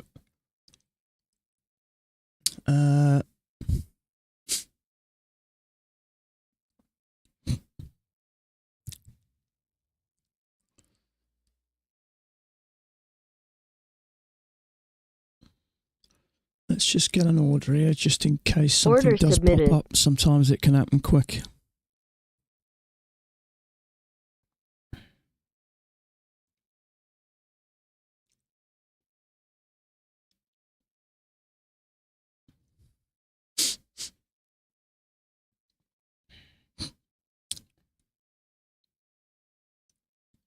It'd be nice. We've got overnight lows. It'd be nice to get a second entry off this area. Right where the overnight lows are, right where that EMA is at the moment. So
See, depending how you look at that, you could say there's a bit of an overshoot there. So you Order have to sit canceled. tight here.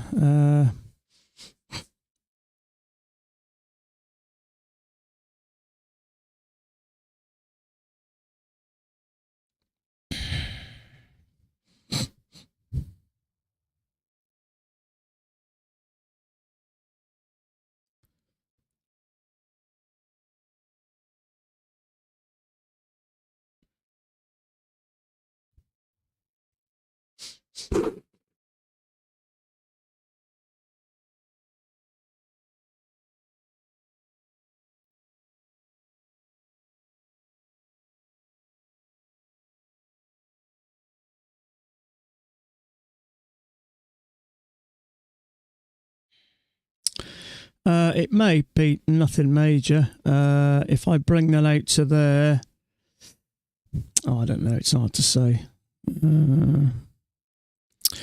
Okay, Dan said he doesn't think it's an overshoot. So channel down, one attempt to go higher, second attempt. If you can get a second entry short here or something.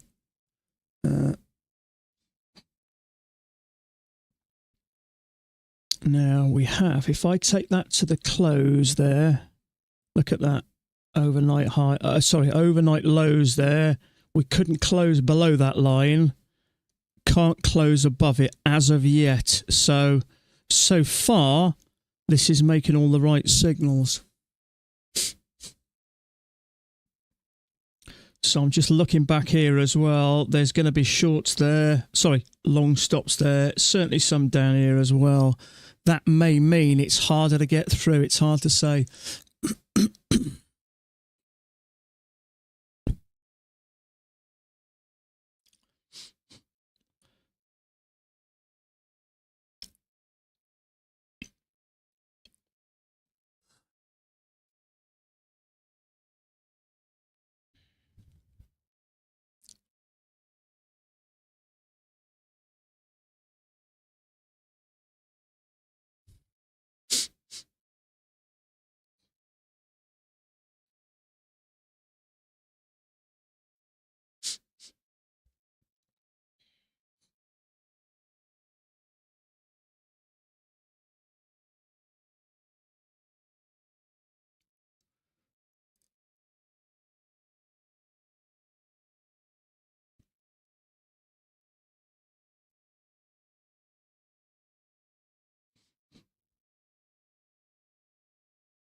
So on this 1200 tick chart, there is a second entry long here.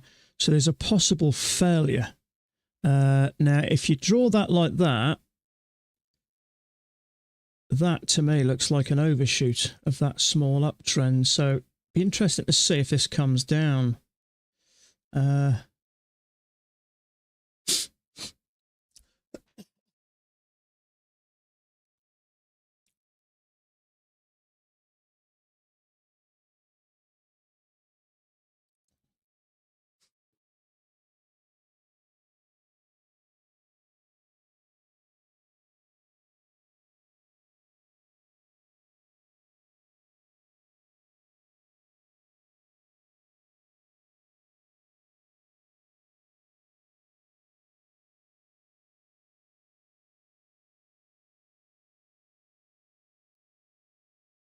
So on the 1200 tick chart, there is a failure there, but I'm going to sit tight here and I'll tell you why. Because on this chart, I wouldn't want to go short here. We've got this channel down. That is one attempt to push higher.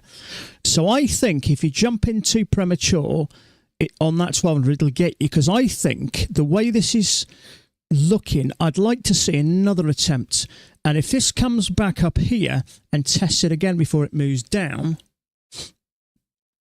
that premature failure will get stopped out, which is why I've decided to leave that. And look, as I've left that, and rightly so, we've got a channel with an overshoot.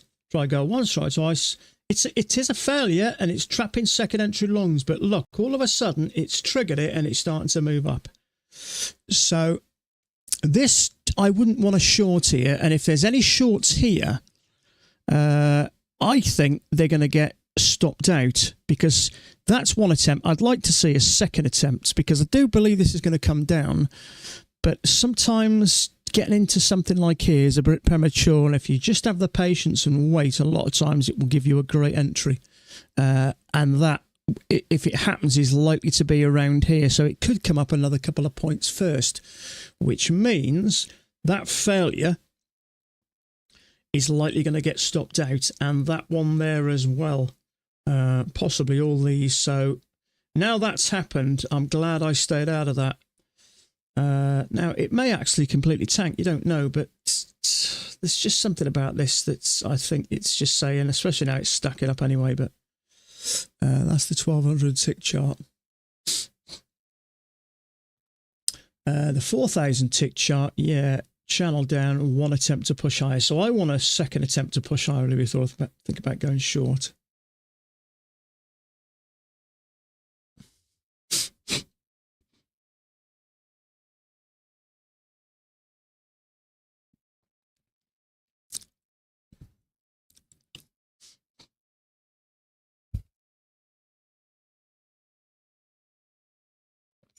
Not only giving us a second attempt to push higher, we've got a micro channel here with the break and a new high. It'd be nice to get a new high there.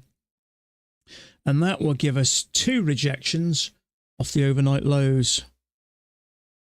One and a second one, in which case then I believe the likelihood of us coming down, given the right signal bar. So getting in here, stacking up is premature short. So that will counteract that short on the 1200 tick chart, which has actually been stopped out, has it? No, it hasn't as yet. It's a tick off it, but I think it will do. Well, not in that, it's stacking up. So you'd want another leg up here, really, which would mean that failure, it's bound to get stopped out. That it's going sideways, it's going to pick off. Yeah, there you go. So you took that failure there, channel with an overshoot. You're thinking, yeah, in a lot of cases it'll bring it down this way, but gave us the failure. And up it's gone. So just that little bit of extra patience by getting it a bit too early. It's clearly struggling to get up, so my guess is it's going to come down and clear this area down here.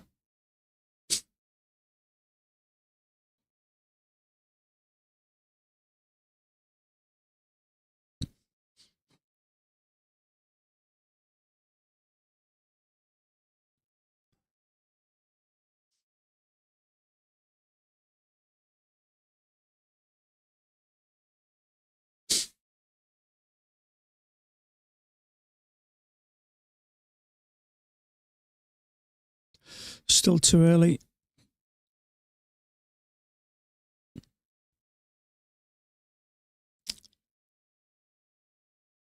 Excuse me just for a second.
Okay. Now let's see if we get this second attempt. I'm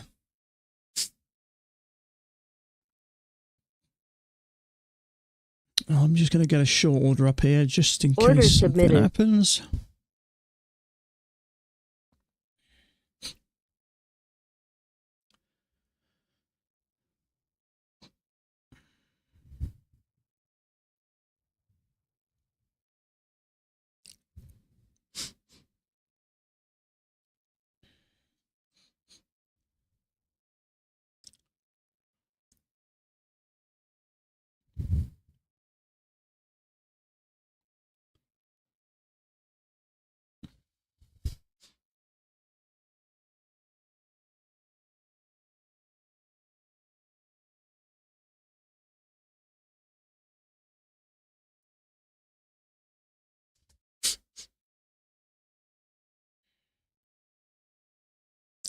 Stacked up, nothing here.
So I don't like this too stacked. So I'm looking for a triple test.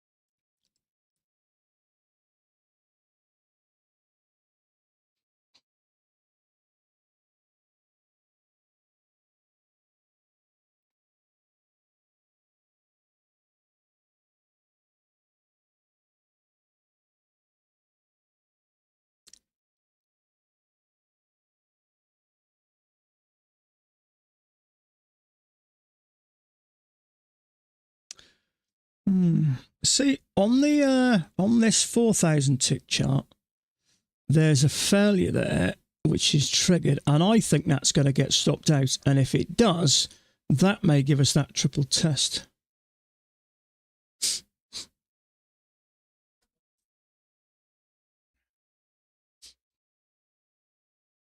Trouble is, it's getting a bit stuck now, so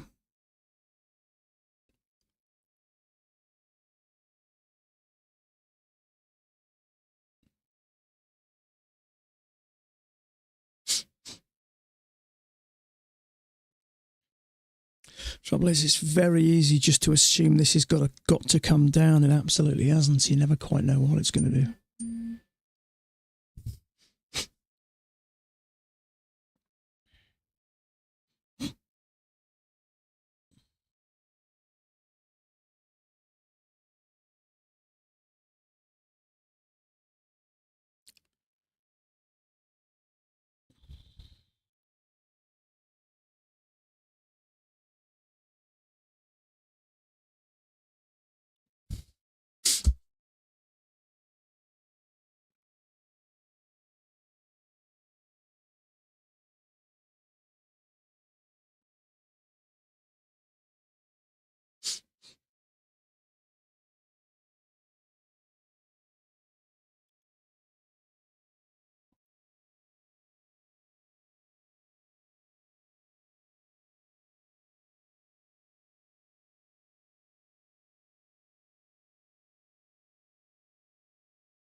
One, two. So there is a triple test, but it is stacked, isn't it?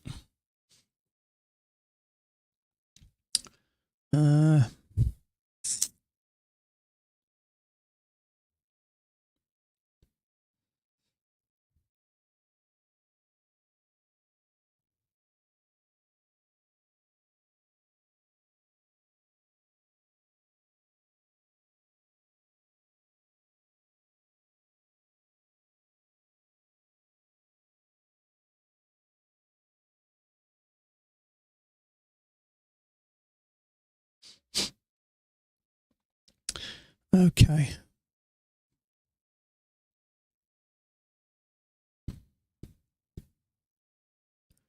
So is this now a failed break out of this? Let's have a look.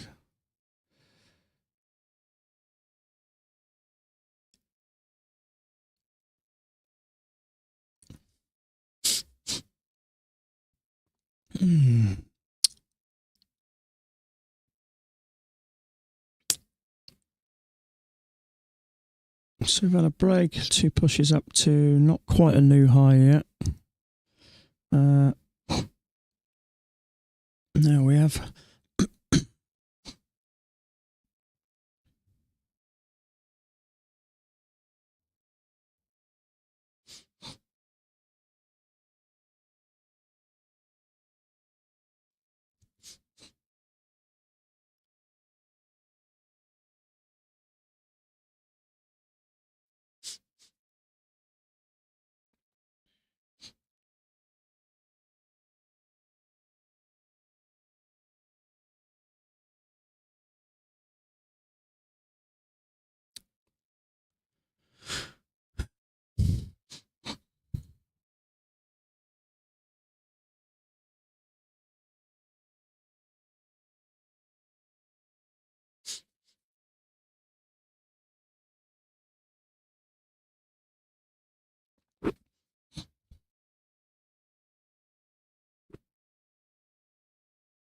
Order canceled.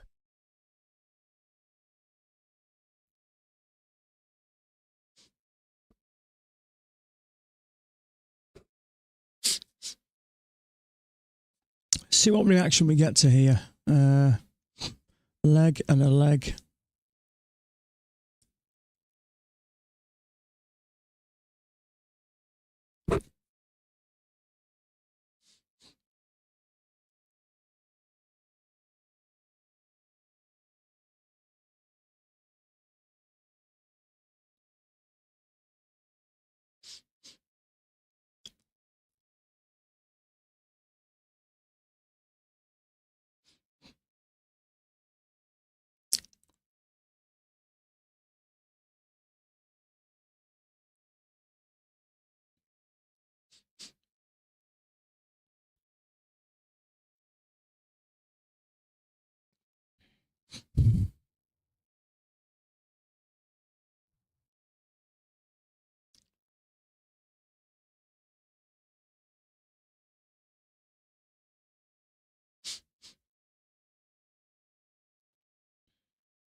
So it is a leg and a leg.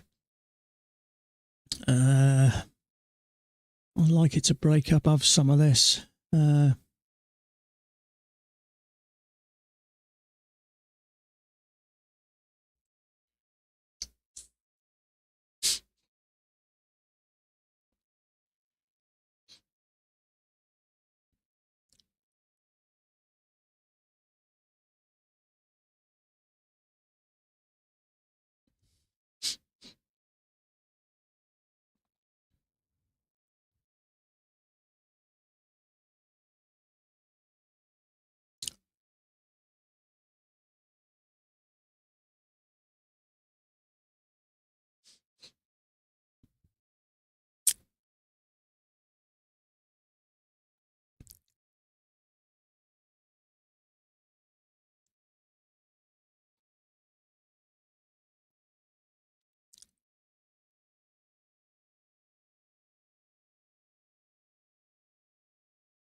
This just looks very much rangy to me now.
Oh, an easy day again.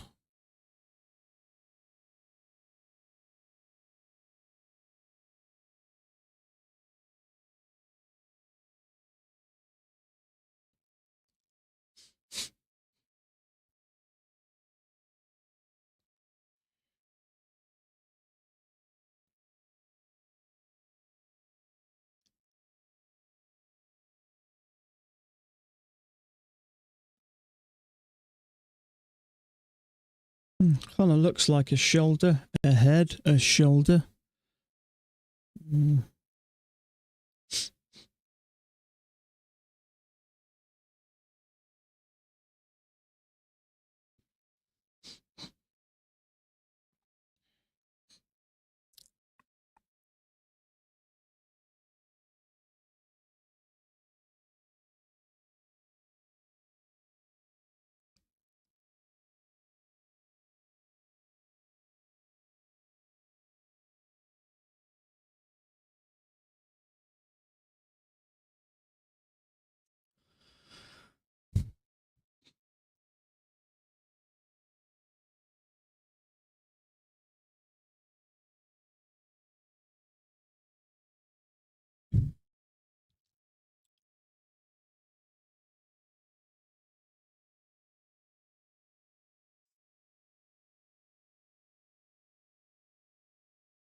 Possible lower high here, but I'll just be picking a top and assuming it's going to come down. I got no idea really. It's just not super clear. Is this going to try and push up, or is it going to continue down and break these lows? I don't know. I don't know.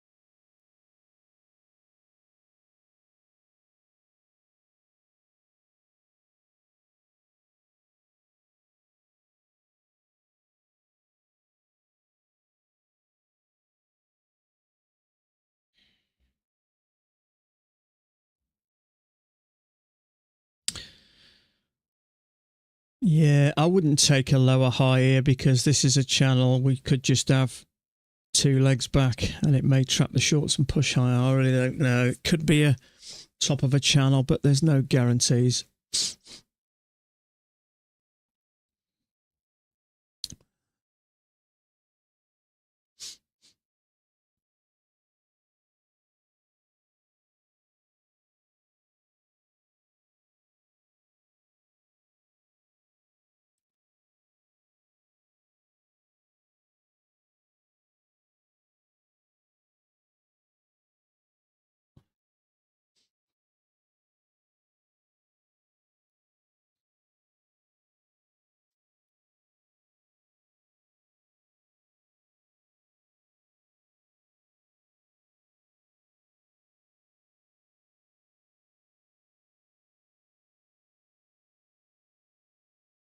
So there's a few who are looking at a channel like that. Somewhere along those lines, so I just don't know at the moment.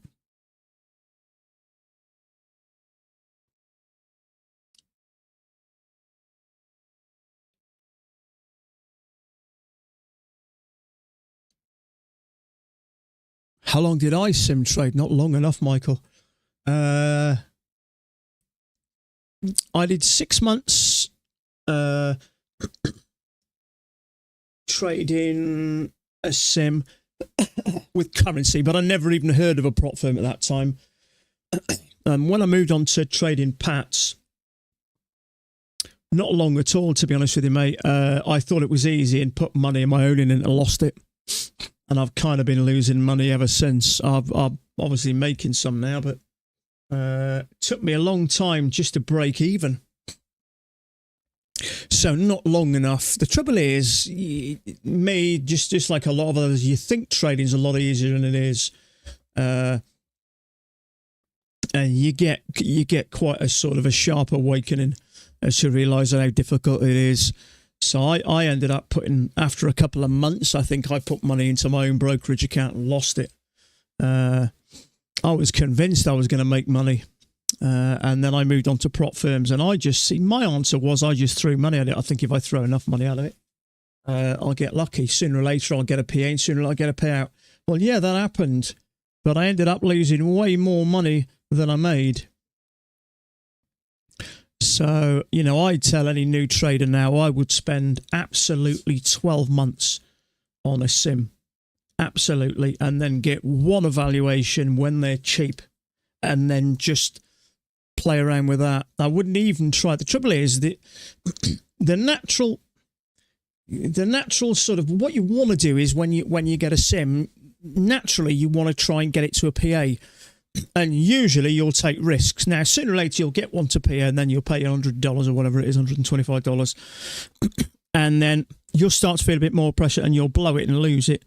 So that desire to want to get to PA, I don't think you should think about it. I think that should happen organically. You should take an evaluation and trade it, maybe one contract, and try and build it to that. And when you can get it, traded it naturally to a PA, then you're ready for your first PA, I think. But I just threw money at it, and sooner or later I'd pass one. And then I'd pay the money for a PA account, and chances are within the first couple of hours or maybe the first couple of minutes, I'd end up losing it because I didn't really think I was capable of doing it, and I wanted to rely on a bit of luck just to get me a bit of a boost to start me off, and I did that for so long.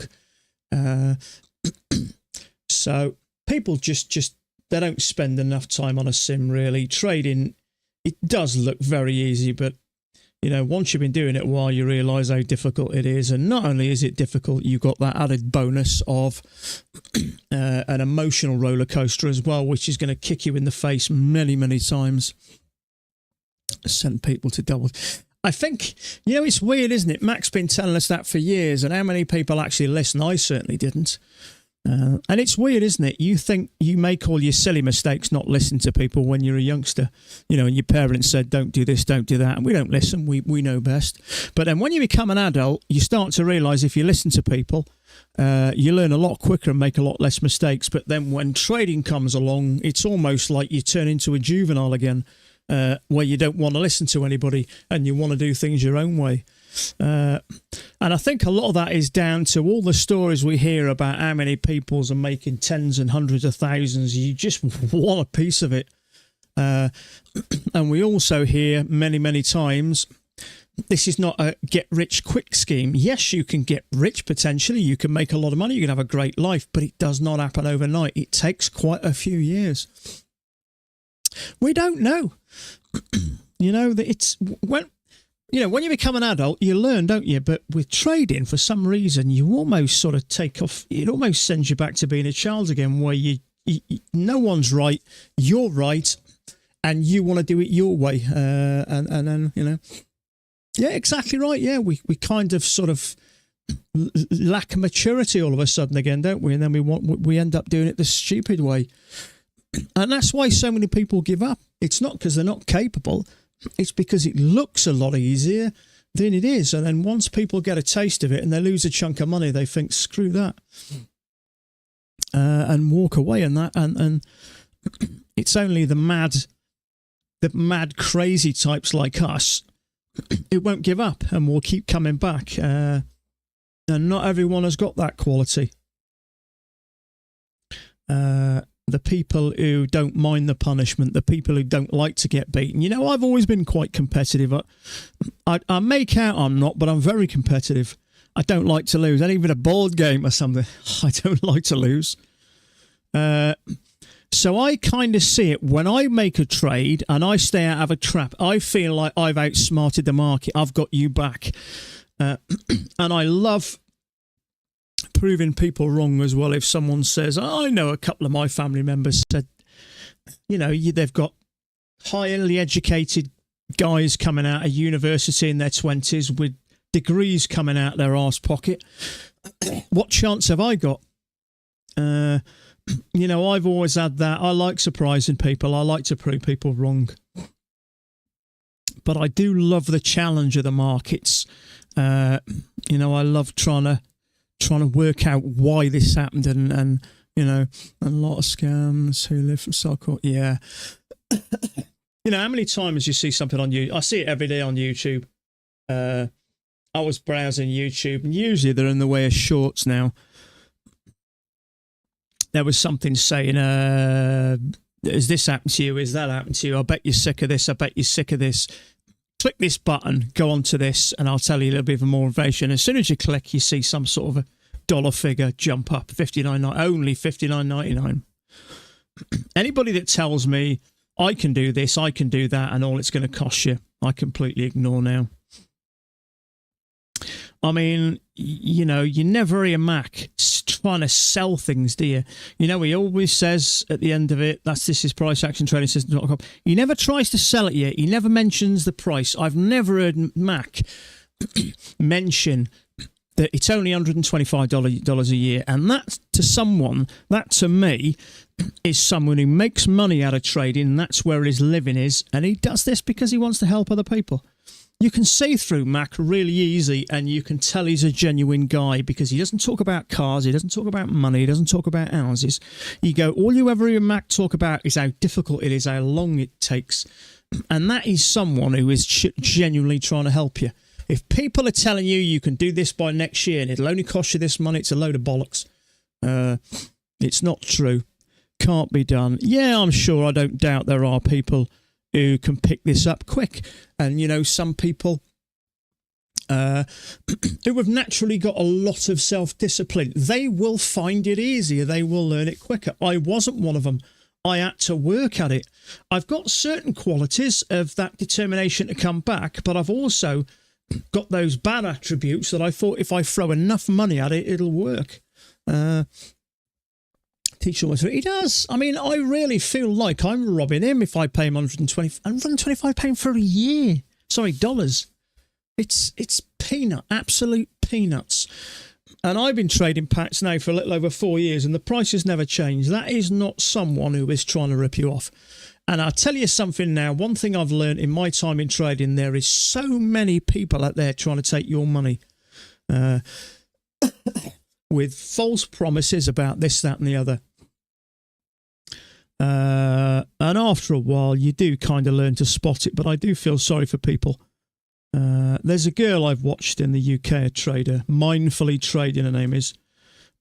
I know she paid quite a few thousand pounds to, I think it was Warrior Trade, and I think she paid him nearly, I don't know, £2,500 British pounds.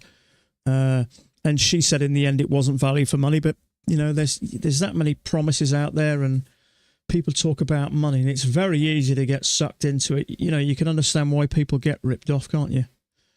But you know, especially with technology now, there's never been more scams than there are now. There's always someone out there trying to take your money. So, now, I don't think in all good conscience I could even consider taking a short down here at the moment. Now, it may well come down, but we're clearly bouncing there and there. So I think for me personally, I have to pay attention to here.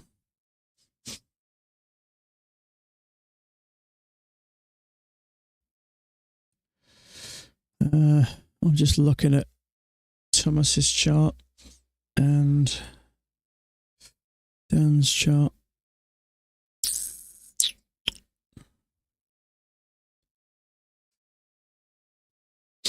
Now this could well come down.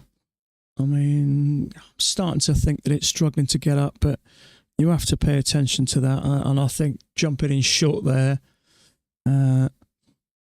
is a bit dangerous.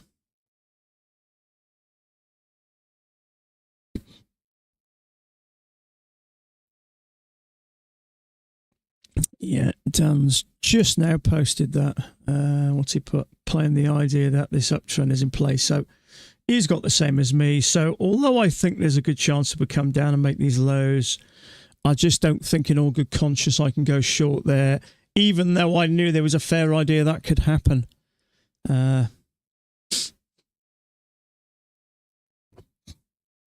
And it is frustrating, really. Sometimes you see these moves, you kind of know that there's a good chance they're going to happen, but you just can't take them, in my opinion.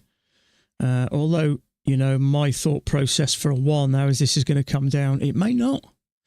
And sometimes it's easy to get those, you know, that bias stuck in your head. You can't see past the end of your nose, and all of a sudden you find an entry, it triggers you in and rockets up. So I think you always have to be open to the fact that just because something looks like it's going to do something doesn't necessarily mean it can.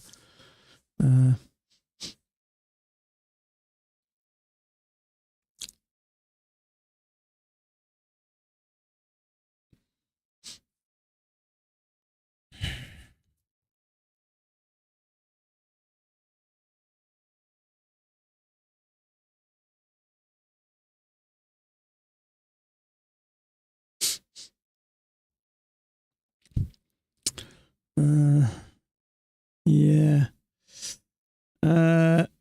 Someone said fail second entry short Dan's, but I wouldn't really call that. Yeah, I wouldn't either, really. It's just a channel down with a break. Trouble is, clearly rattling around from top to bottom here, so taking a short here, especially when we've bounced there 4 times, you can't really, in all good conscience, doesn't mean it won't work.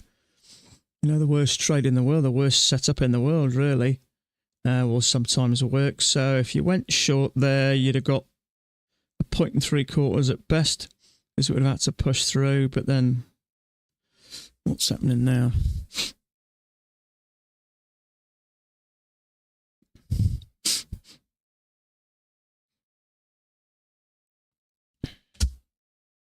I wouldn't want to go long here really either. Unfortunately, there's just not a lot you can do.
Okay, so I'm going to give it 20 more minutes, I think, till that'll be 3 hours, and I think that'll probably do me for today.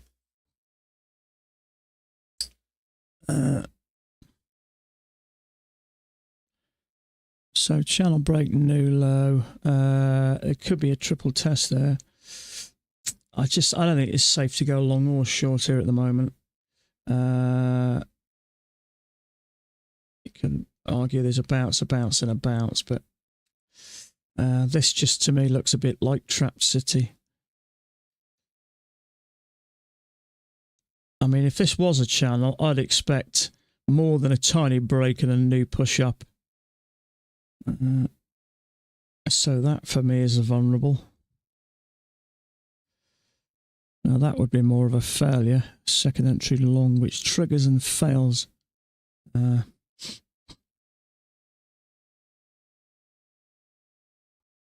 Trap City, yeah. You do get to notice these areas after a while, don't you? And the best way to learn these is to get trapped. It's not nice when it happens, but nothing more frustrating than thinking you've nailed it and you get trapped. Nothing worse for me. Do you know, I think now, more or less in the first 2 seconds when a trade triggers, you know whether it's going to work or not, because the second it triggers and starts to work down, you just kind of know. Fortunately, it happens to me less and less now. But I do like it when I spot an area and I think, no, I've seen this before, I'm going to stay out of it, and it triggers it and stops it out. It's a nice feeling then, because it tells you start to learn. Getting ticked in and then stopped out in seconds. Yeah, it does. It does. But you do learn from it. You know, when you get a winning trade, you think you're fantastic and wonderful, and you forget it and move on. You feel great. But when you take a losing trade, it does stick in your head for a bit, and you do learn more from it. So losing trades in a strange way are a really valuable lesson, because it's how you learn. But unfortunately, those lessons we learn always seem to be when we're putting money into it. Now, if we were on a sim, but having said that, I think sim lacks a sort of realistic feel to it. You know, how many times when we've been on a sim and you think, I'll have a go at this, I'll have a go at that, oh, let's go 4 contracts or 8. You tend to go a bit silly. So I think sometimes, even with a sim, it's very easy to get into that kind of lapsy-daisy way of thinking and just think, I'll have a go at this, I'll have a go at this, instead of using it as a learning tool. So I think there's pros and cons with a sim. I think you certainly need to get to know the software and understand a little bit about a sim. But whether, you know, you take trades half-heartedly that you maybe wouldn't when there's a little bit of risk. So I think there's pros and cons. But unfortunately, learning to trade is always going to cost you money. There's no ways of sugarcoating it. You're going to lose money learning to trade. I don't think there's anyone who's never lost money learning to trade.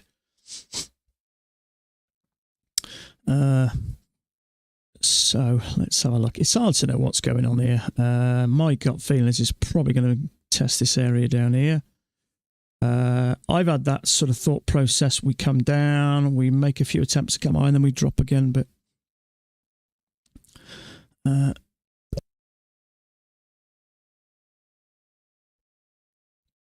I'm not confident enough to take a short here.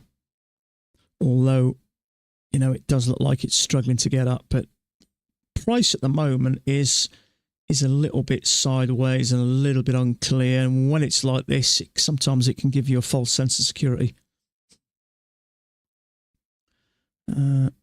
So that bar there is now triggered. So it's very easy to think, okay, 2 attempts to go higher. We've got longs trap there, longs trap there. Let's go short here. And it may well come down, but it's certainly a bit unclear. I mean, if you like this range, we're floating around the midline.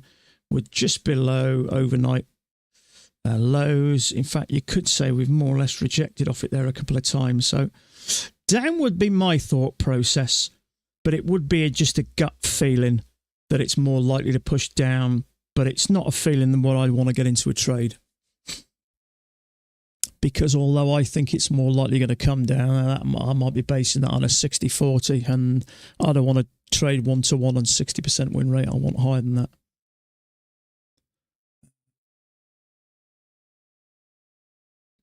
But the fact is that this little bull bar triggered and came straight down tells me that it got down here relatively easy.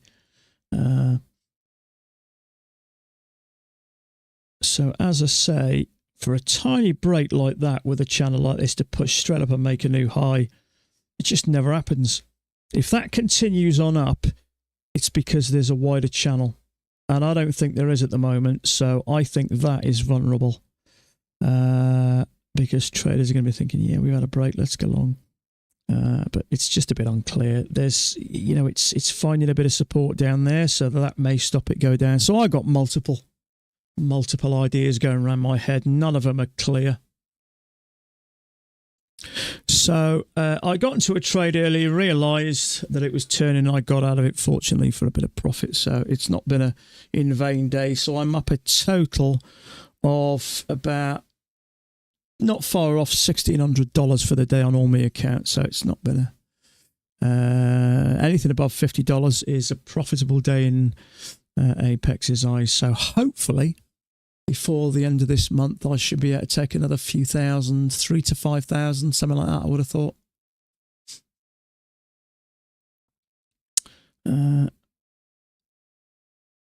So we shall see.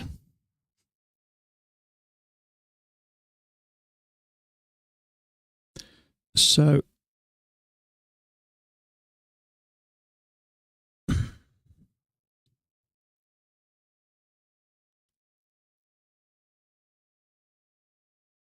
Dan's adjusted his chart to there, which I don't think is terrible. The trouble is Now, if that was right, if that was the bottom of the channel, and you'd expect buyers there, look what's happening now. So I think it's irrelevant anyway. I think that's going to get kissed goodbye, which means that probably will as well.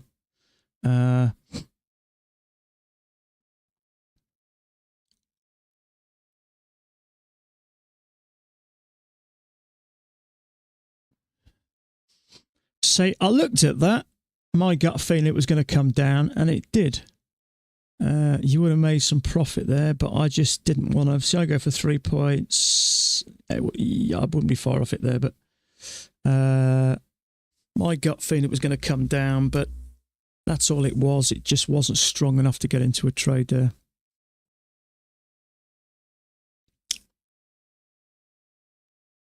See now, if we do bring this down to there, which we could, that would fit at the bottom. Touch. In fact, I could squeeze it a bit more.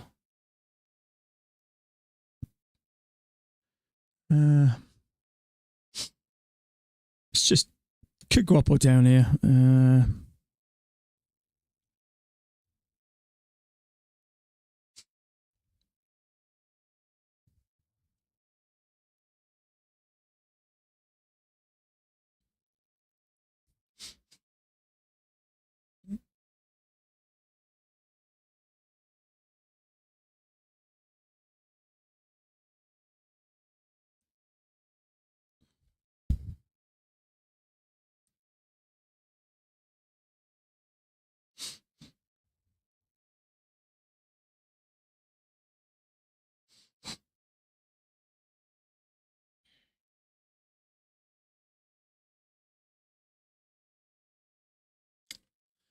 See, also, this, if you think about it, kind of looks like a bear flag. Which could take us down here somewhere.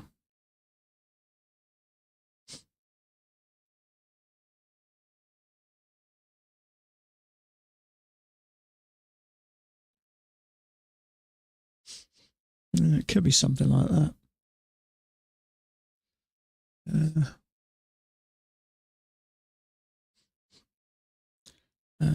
My gut feeling is it's going to test these lows, possibly for a second leg. We'll see.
So look at the 10,000 tick chart. That might make things a little clearer.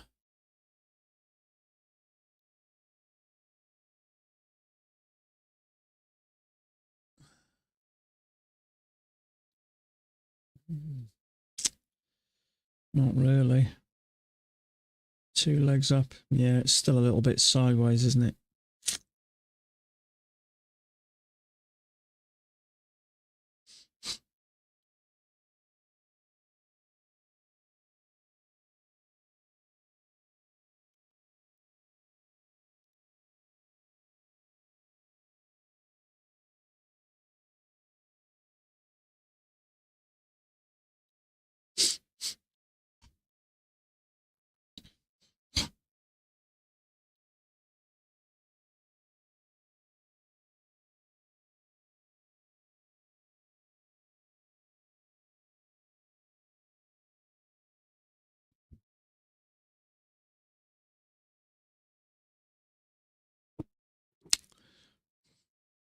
See, a second entry short here wouldn't be terrible.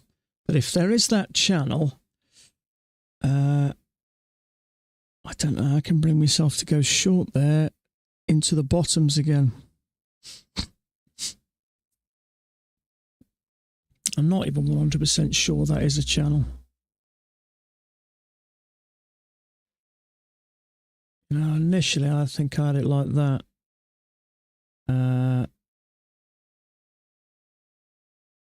In which case we had a break, 2 pushes to a new high. So I think I would prefer that.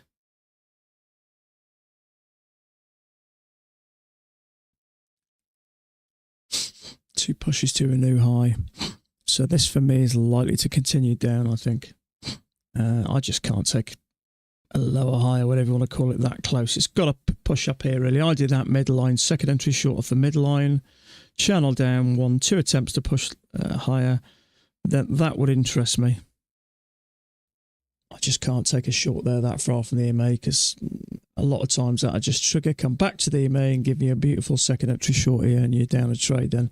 Can't trade then, see.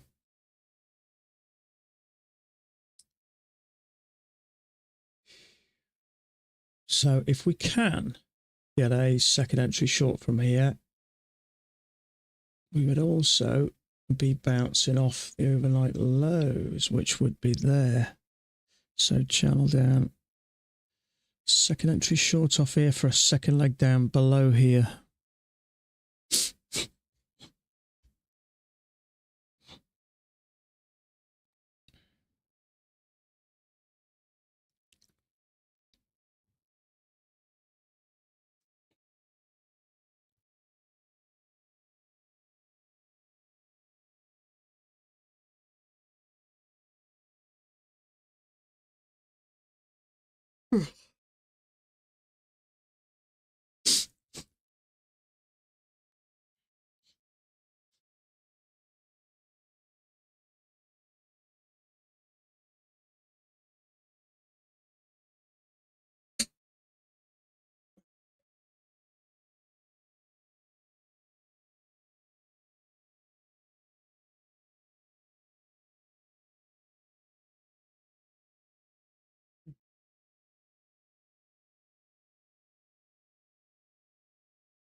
Mm.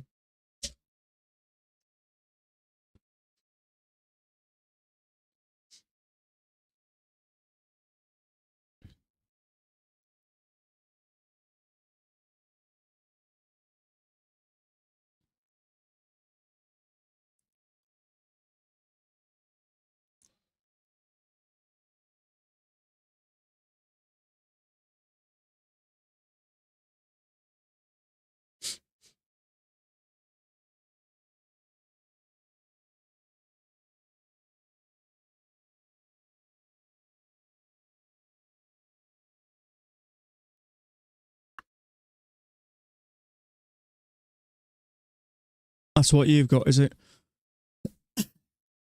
Yeah, it's see what I'm looking at here. See overnight lows. Now we know overnight lows played a part there. So we've had a channel there with a break, 2 pushes through it. So I think that's played out, and it's kind of a bit rangy, but you know we've got a leg down and a bunch of sideways. I think there's a good chance we go down. So what I'm looking for is we've pushed up to the overnight lows there and pull back. We've pushed up again and pull back again. So if we can get another push up here and reverse or reject here, that to me would be a triple test. Excuse me. Well, just under the overnight low. So I don't think it would be a bad option. It would be a second entry short as well. Excuse me, just a sec.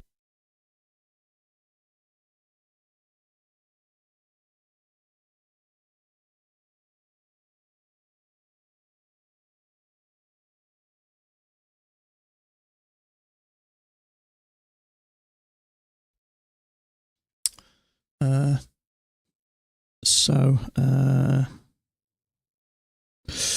but, and this is a but as well, we are also finding a bit of support there, so it's hard to say.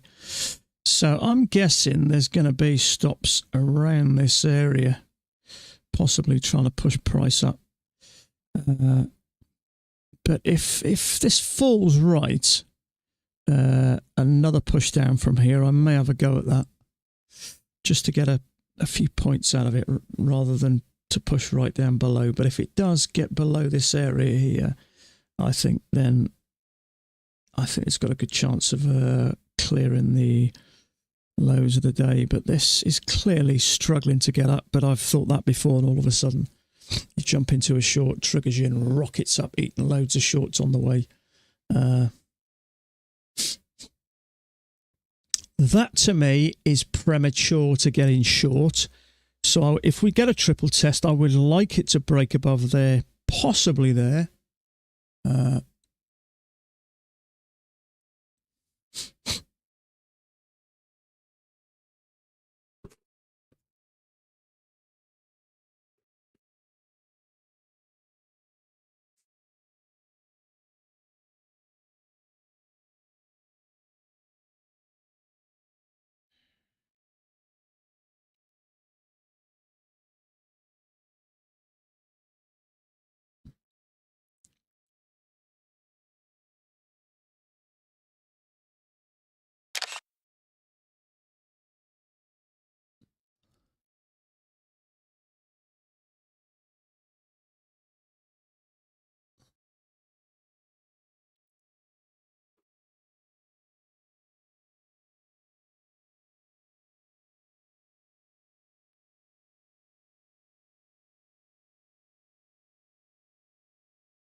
Okay, 1, 2, 3 possible triple tests. I'm going to get an order ready just in case we Order get something. submitted.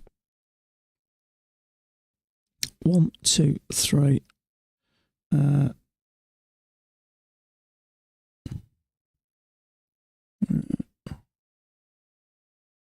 Okay, so it's ticked above there, which I wanted it to, because that to me is easy picking. Let's see what happens. I don't mind if it doesn't there, but I'd like this bar to close here and then maybe something to trigger and come down. I mean, it might not. It may push up because there is some support down here. So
Still got to be careful here.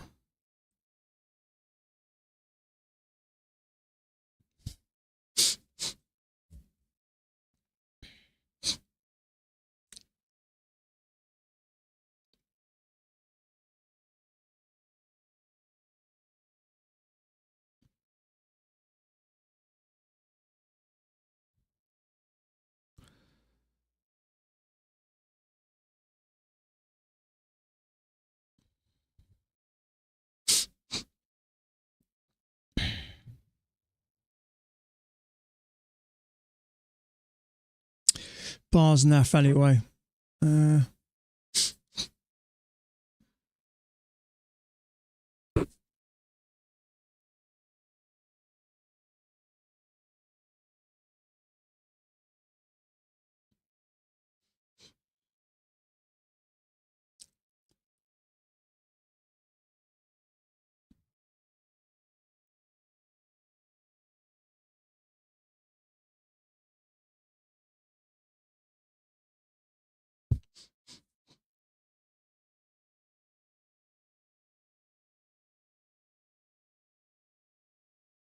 Order cancelled.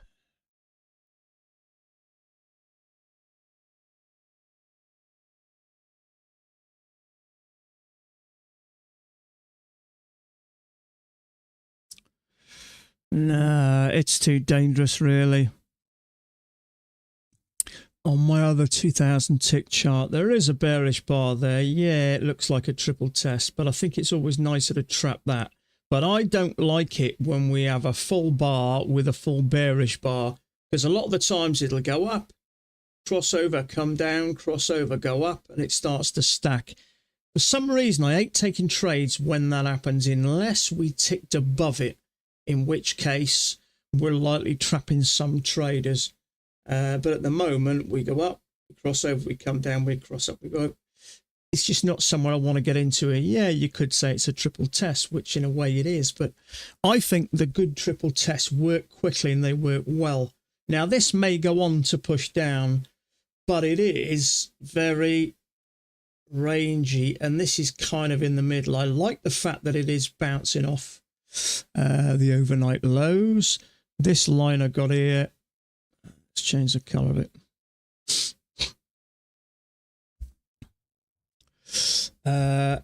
You can see there, that's where that was the overnight lows. In a lot of cases, you can see it here. It's played quite a few times. One rejection off it, two. So I think there's a good chance it's going to come down. But I like a nice strong signal bar, and that definitely wasn't. Now, it may continue down, but unfortunately, I don't know, you may not consider that a first test. It's just a little pullback, but then we have a break and make one attempt to go up and make a second attempt to go up. Now, bearish bar there would be technically a second entry short, but it's just crap. So if we come back a little bit and then have another go and we get a nice big bearish bar trapping some longs, that might be a better option, but it's just too early to get in here. It's just too unpredictable. But you can see it's definitely playing a part over those. I didn't realise, I know you hear Penguin talk about these are key levels for the day, overnight highs, overnight lows. I didn't realise they play as much of a role as they do. We came down and bounced off it there. You can see our bars are closing around it. You can see rejection off it here, rejection off it here.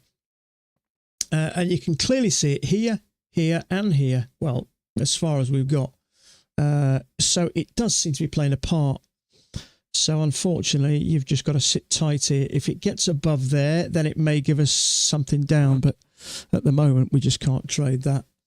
And I think that's where the patience comes in. It's very tempted to take a half-arsed bar. See, if I was going to take a triple test, I could have jumped in there, but it's just something isn't super clear to me. I don't like the big bar followed by another big bar side by side. For some reason, I've just got that picture in my head and I don't like it. And that's usually down to something's happened to you through experience, through getting into trouble, through losing trades. I don't love it. Also, I'd like to see it break above there. So you just don't know what's going to happen here. We're also, if you look left, finding some support there. And I always say, take a short, look left. And if you look left there, you can't argue the fact that something is happening there. So, you know, you may take a short here, triggers you, pushes up, stops you out. So, you know, after a few years of doing this, you start to notice you can't necessarily put your finger on why you don't like the picture, but it just doesn't seem favourable. And this is a good example of that now. I'm not in a rush to trade this. And sometimes it'll mean losing missing a trade, but that's fine. I got no issues with missing a trade. Much better to miss a trade than take one because your patience is just gone and you end up losing a few $100. And then your next trade then is just to get you back to where you were, which is it's not a place you really want to be in if you can help it, just through a lack of patience.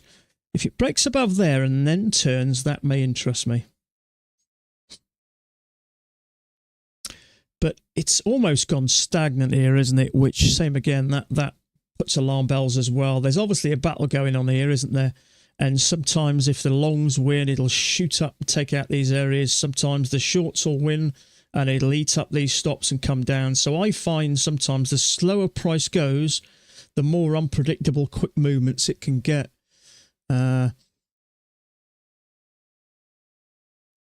So you've really just got to sort of sit tight, I think, here and wait for something obvious and strong.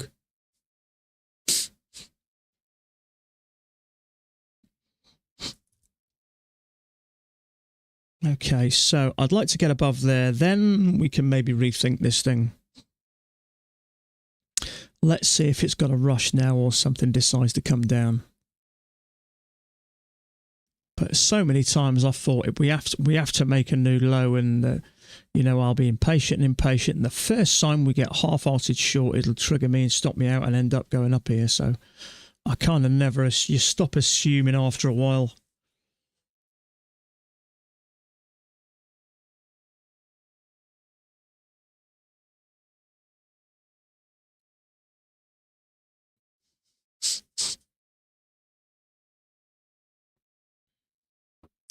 Yeah, I'd like to see strong rejection now we've cleared out any bit of liquidity there. The next bit of liquidity, I would say, really is going to be at these highs up here.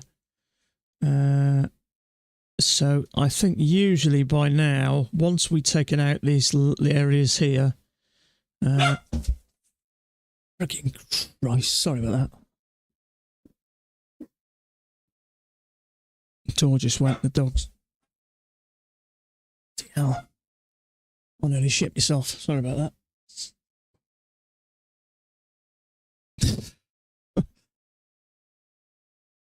It's all right having dogs in the room with you, but when they decide to bark.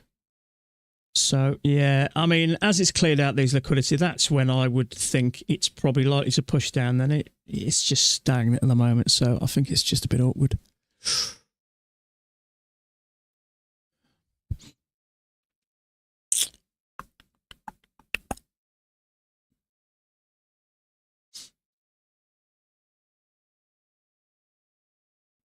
Not the easiest of days to trade this. I mean, what are we? Top to bottom. We've literally been stuck in 15 and a half points since the market opened.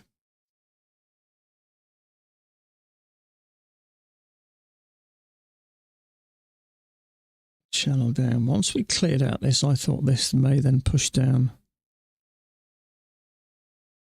Something on the lines of this. Wouldn't actually look that bad either. Leg down would take out these lows, and then there's no reason why we couldn't drop for a second leg down. So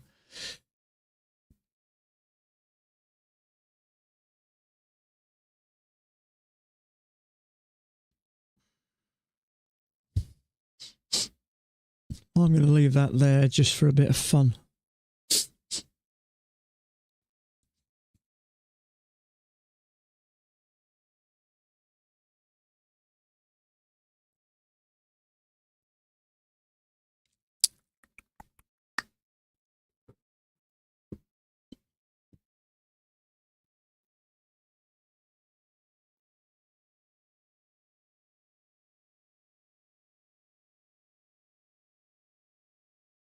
Okay, I think I'm done for the day. It's been a slow old day today.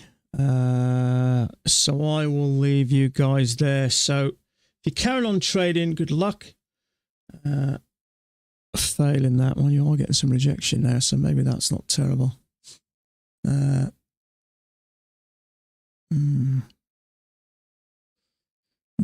Yeah, I'll leave you guys to it anyway. Have a great evening, stay safe, and we'll catch up same time tomorrow. Bye for now.